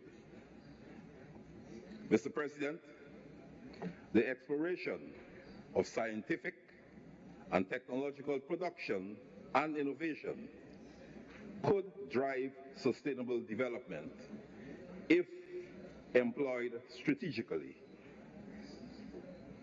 However, there is a need for greater international cooperation and support for local legislative frameworks to mitigate the ethical, legal, and political considerations associated with artificial intelligence and cybersecurity. As such, Guyana welcomes the initiatives to resume and revitalize the work of the Consortium on Science, Technology, and Innovation for the South, COSTIS.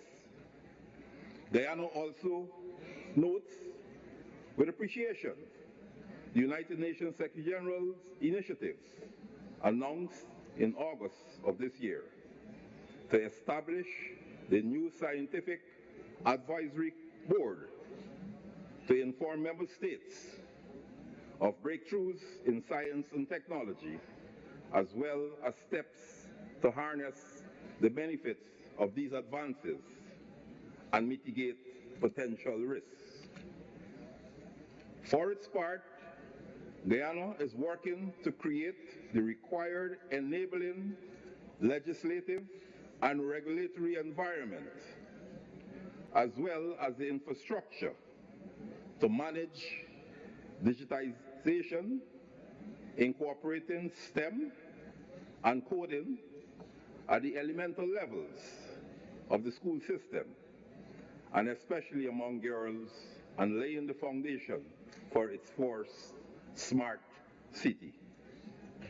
Excellencies, the outcome document of this esteemed summit rightly acknowledges that the strategic deployment of technology and innovation has the potential to resolve and minimize trade-offs among the goals critical to scale up and accelerate the implementation of the 2030 agenda.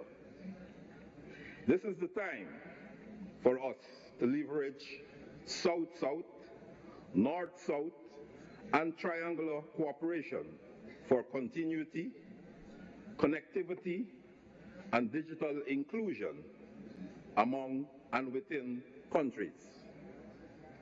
Reducing inequalities for a renewed impetus in the pursuit of resilient and sustainable development.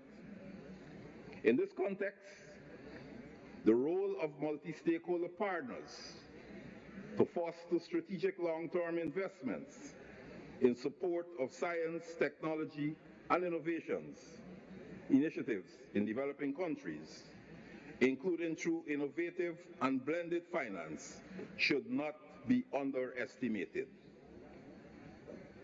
In closing, Mr. President, I conclude by reaffirming Guyana's commitment to the Group of 77 and China, and to the unity and solidarity of the group, which form the basis upon which the realization of our goals will be achieved.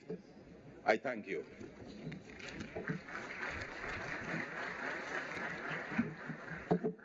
Muchas gracias por su intervención, honorable.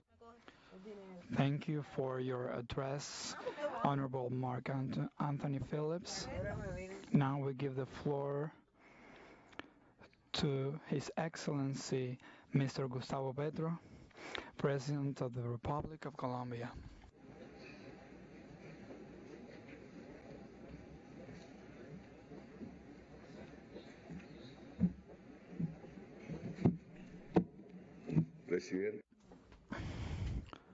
President of the Republic of Cuba, Miguel Díaz-Canel Bermúdez, Secretary General of the United Nations, Antonio Guterres, Excellencies, Presidents of the countries invited to the G77 and China Summit. This summit is about topics on science, technology, and innovation. And because of its symbolism, to gather most of the world in a country that has been blocked Talking about science and technology, we should see what we are told by science and technology today in its main trends, in its determining effects. I think that should be the context to be the starting point of a debate between us, because here we have different positions.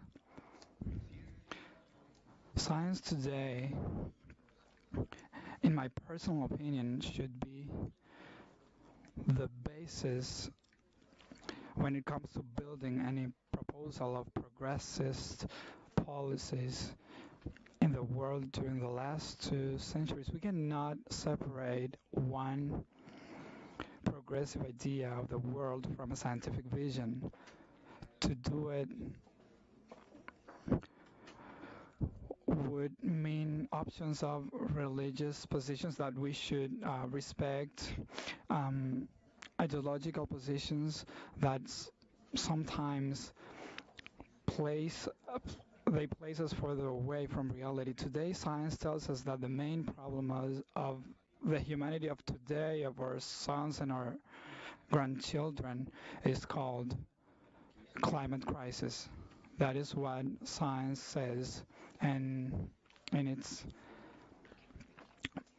in the main universities and the thousands of scientists that most of the nations have proposed to the panel of experts, in a conservative way, say that the most affected by this climate crisis will be the poor countries of the world. Therefore, we all have to talk about it here, because most of us are part of the nations that science calls the poor of the world. And we will be affected because many islands will sink, because will be affected, according to some of their models, because from here till 2070, and our sons and our grandchildren, when they are young, in that vital space, most of the places that inhabit this part of the world, they are going to become uninhabitable. And then we're going to forge from here to then, and we're seeing now an exodus that will reach the figure of 3 billion people according to their scientific models. A world like this is inconceivable from the political point of view. It would be a tremendously violent world if it is already, when the flux is of barely 80 millions of immigrants. How it will be then when it is 3 billion? How it will be when the biggest cities become uninhabitable? How will politics be? How will society be? Will there be democracy? Will there be barbarity? Something that is being built now already. That's what science says.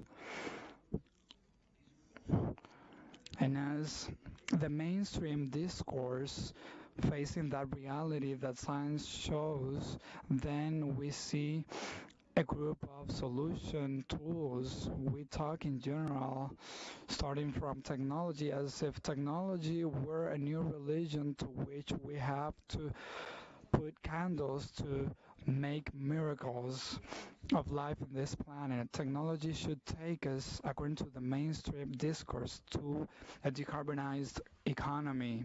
That is the new concept. An economy without carbon, without oil.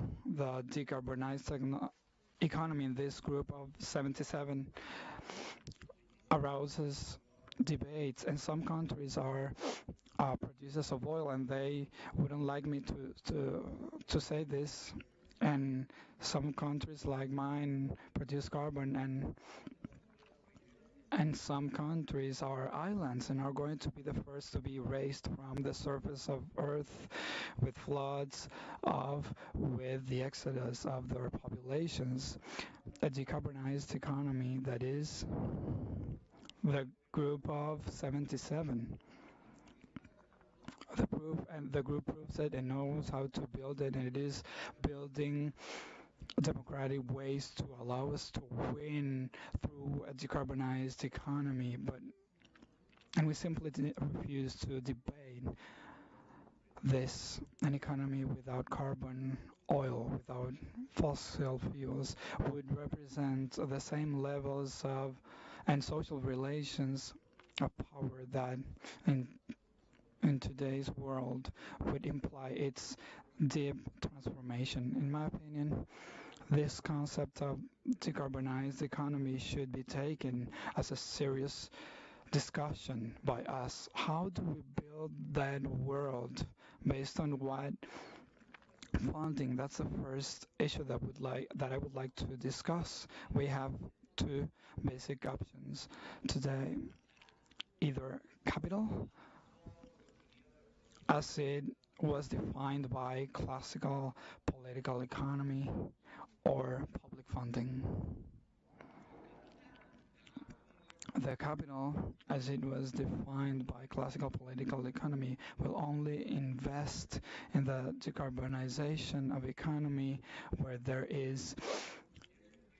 are benefits and rentability, and that is a small sphere of the effort that humanity has to do in the whole planet.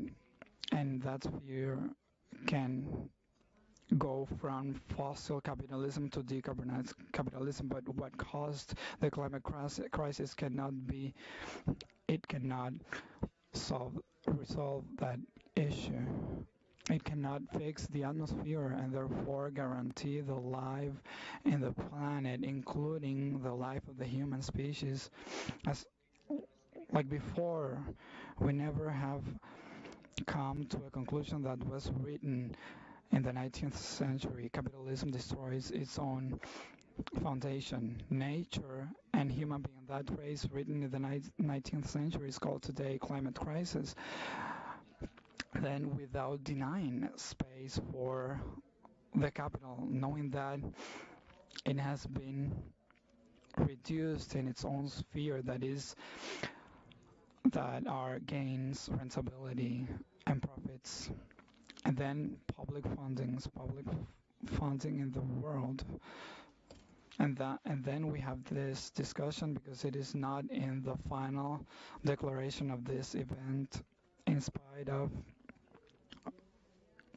being done in the Summit of the Presidents of the South and the one in Kenya. And it's because we can increase those funds in two main ways. One, as it has been proposed from the United States and Europe, by having more debts. And I'm afraid that many members of the G77 accept passively this path in order to solve problems that were caused in a huge place and that continue to be caused in China and the European Union. We would have to be able to save our lives to acquire more debts than the current levels. That is not possible. And then we have another way to increase public funds, to reduce the debt. And now my debate, and my discussion with the host government, if we don't find the way of reducing the debt, the only way of doing that then would be the capital and indebtedness. That means a reproduction and deepening of the relations of dominance in the world. But if we together state, as most of humanity, that the third way is also viable and maybe the most powerful, and it is to reduce the debt, and for that we have the experience from COVID, and that is one effect of the climate crisis, of the special drawing rights at universal level. It is not a negotiation country by country. It is a universal negotiation of a change of the international financial system. COVID proved it was possible. and it can be even increased. The Universal Declaration of Special Dwelling Rights, progressively starting from poverty levels in humanity, paying the debt, not condemning it, to reduce the debt in each country, and then to have budget spaces in the whole world, meaning public funds that allow us to finance the transition to this decarbonized economy. This proposal approved in South America, in Africa, and in certain previous meetings, such as the one in Paris, should be retaken by the G77, because we don't lose there, we win, because in the end, when we're talking about public funds, we're saying that first, what is public becomes again the center of the transformation of the world, and it is a change in the paradigm. And also, in order to invest in that case, we need to have a plan. We need to, and that is a concept that we hadn't lived as a humanity, to plan at a global scale, to be able to save the life of the planet, to acknowledge in our thinking that human planning is superior to the inhumanity of the market. I don't want to extend my address any longer, but there is something that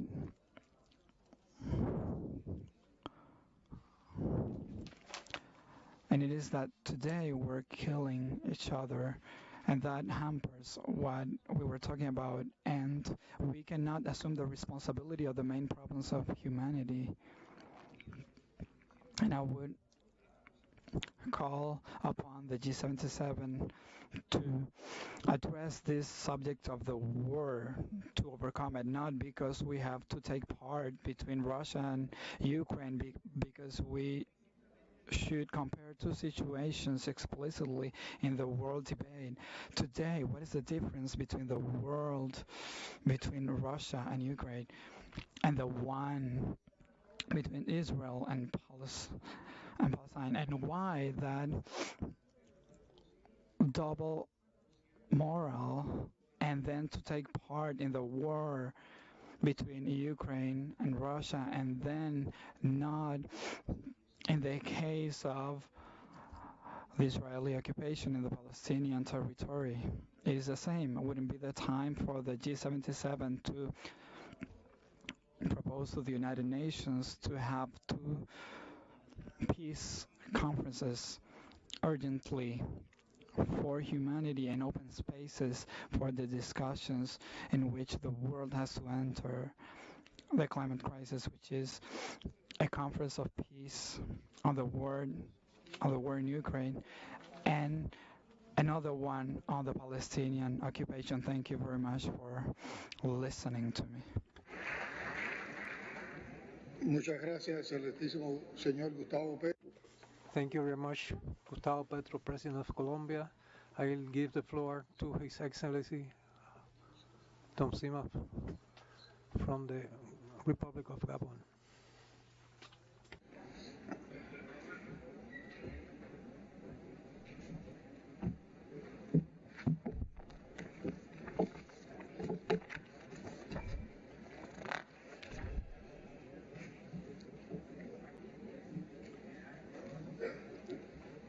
Mesdames et Messieurs les chefs d'État et de gouvernement, Excellences, Mesdames, Messieurs, Monsieur le Président, à l'entame de mon propos, je voudrais vous transmettre les cordiales address. I would like to convey my cordial greetings of the heads of state of Gabon, General of the Army, President of the Council of Transition and Restoration of Institutions. He would like to be here in this meeting, but unfortunately, for reasons alien to his will, he couldn't make it. on your behalf, Mr. President, to express my congratulations for your election as the chairman of G77 and China, and to wish you a lot of success exercising this important task. These thanks I would like also to extend it to the chairmanship of Pakistan, which conducted the destinies of our organization last year.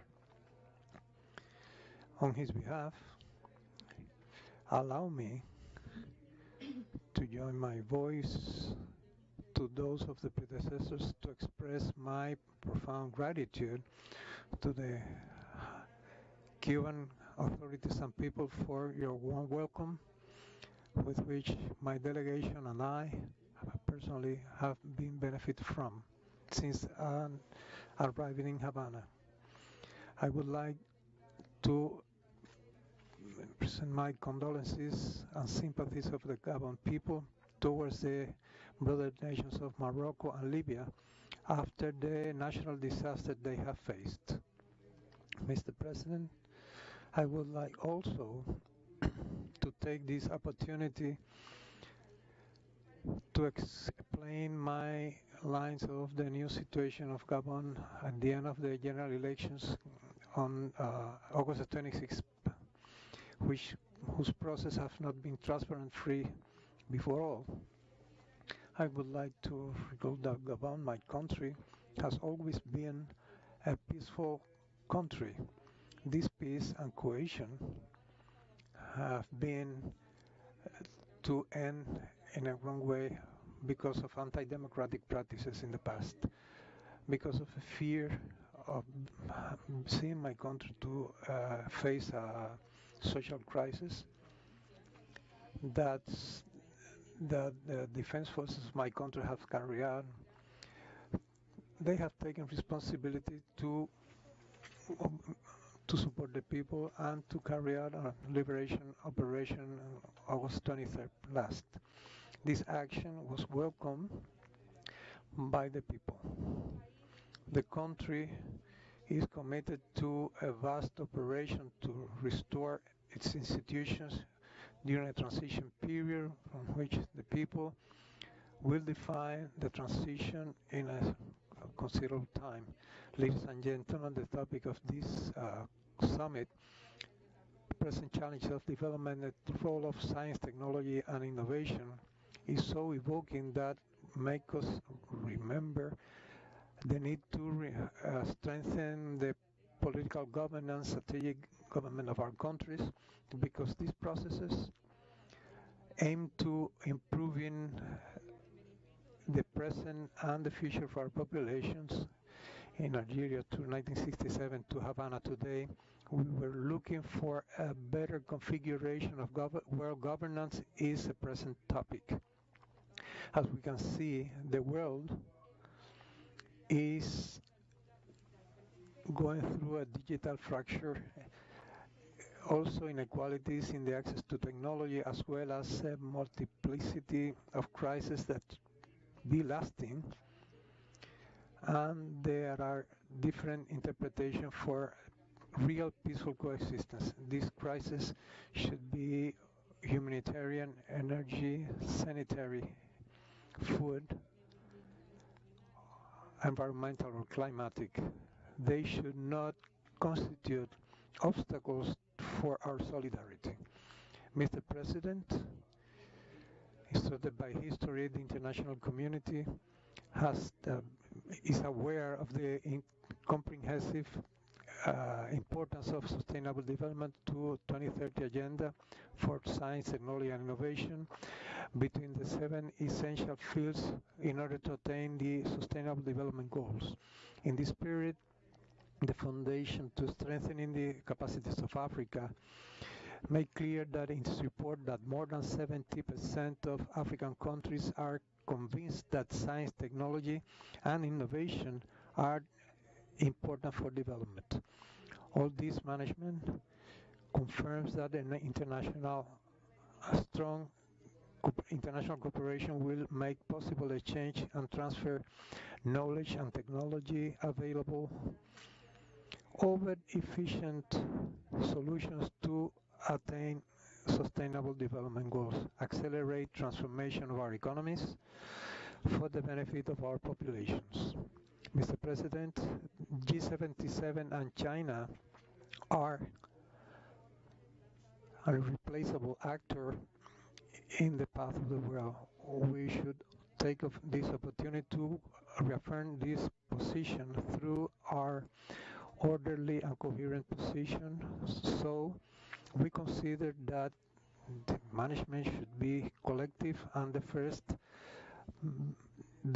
beneficiaries will be the members of our organization. So it is important to translate into present actions the commitments signed in favor of adaptation to climate change, and also the reconstitution of the Green Fund for Reconstruction.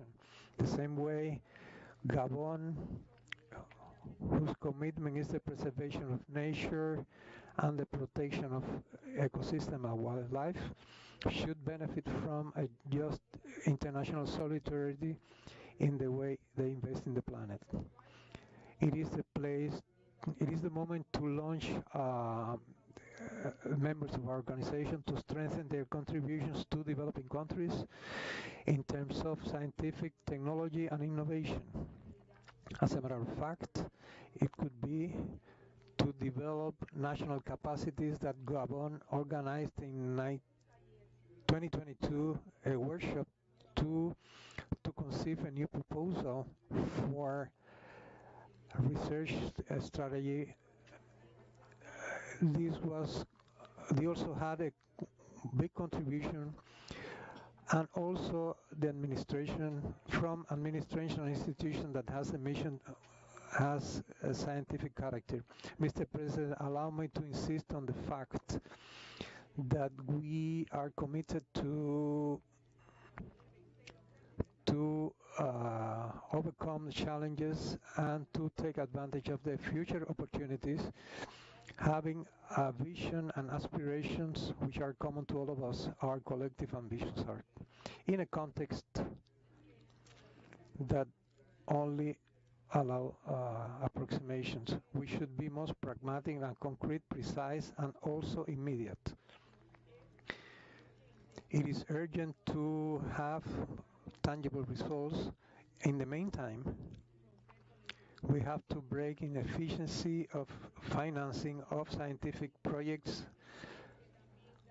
which also provoke damage to our countries. So I make a call to strengthen multilateralism, solidarity among G77 and China countries, and to have a better foreign investment. The new vision of Gabon and its authorities, we support of our populations.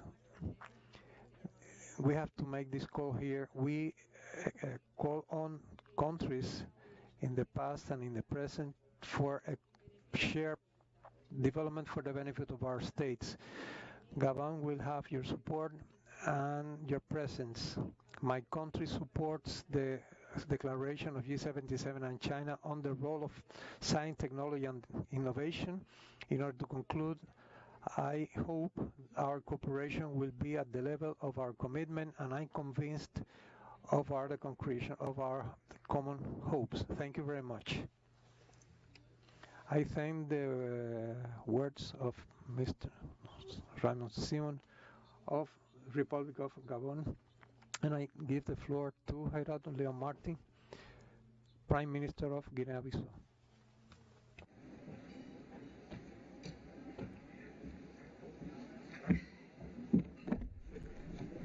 Excelentíssimo Sr. Miguel Díaz-Canel Bermúdez, Presidente. Your Excellency, Mr. Miguel Díaz-Canel Bermúdez, President of Cuba, Your Excellencies, Heads of State and Government, Your Excellencies, representatives of international organizations, and other guests, ladies and gentlemen. It is with great satisfaction that I address this Summit of Heads of State and Government of the G77 and China, dedicated to the topic of the role of science, technology, and innovation.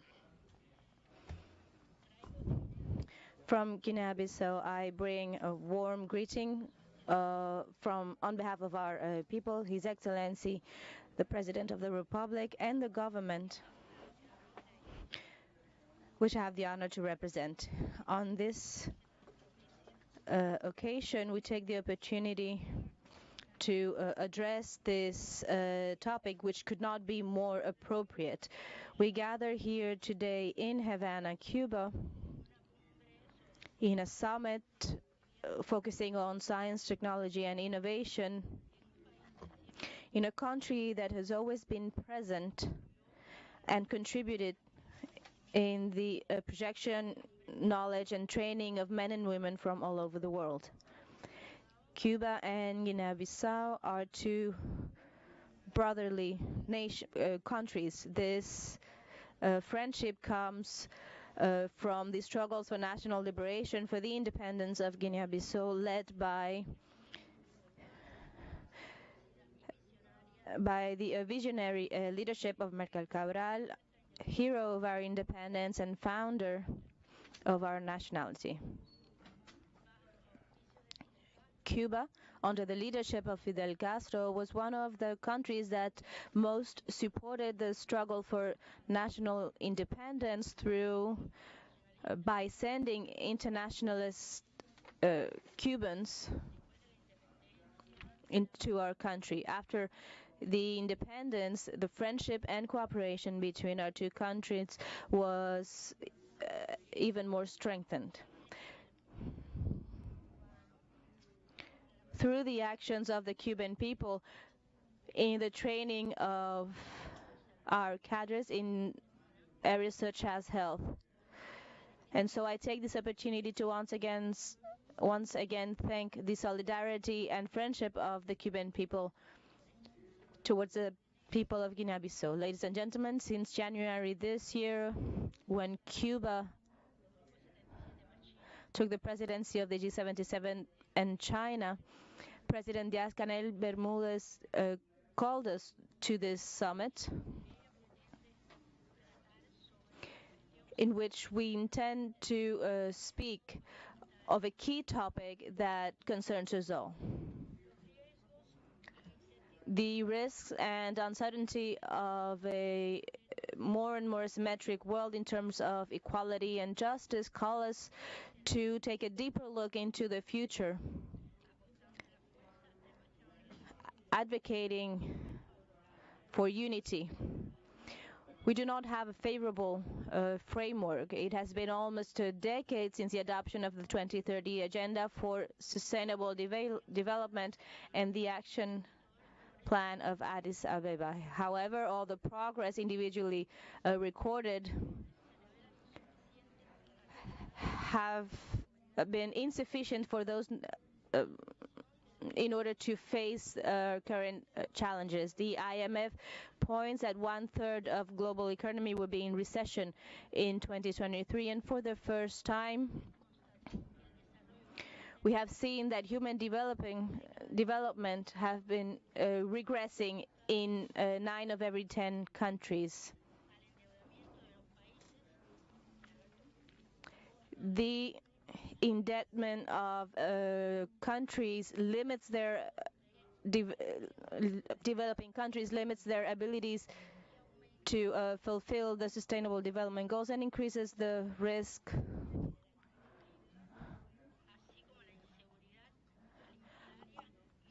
of food insecurity and lack of security in face of climate change. We have to remember that poverty is one of the main obstacles in the world. The most restrictive economic situations and the high level of the debt have a negative impact on low-income countries. We cannot forget the negative effects of climate change affecting the survival of developing countries. especially of those small island states. Ladies and gentlemen, science, technology, and innovation in diverse areas have seen unprecedented evolution. Those less developed countries cannot always benefit from those progress, especially in terms of improving their life conditions. Therefore, the topic of this summit is a very important one, because we must debate and respond to issues such as how can countries of the South benefit of those scientific and technological innovations of today's world? How can we promote South-South cooperation in this matter? Which mechanisms can be implemented to promote greater South-South cooperation and North-South cooperation? This, among other issues, must be deeply analyzed, and the responses will no doubt be reflected in the final resolutions. However, I believe that it is South-South cooperation which must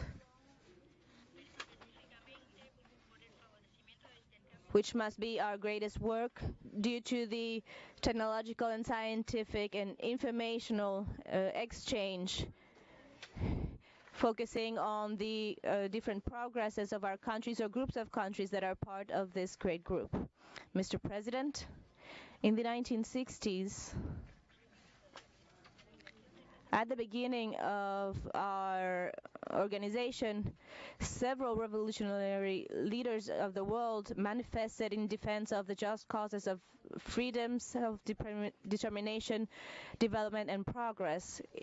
It is an honor to see that this summit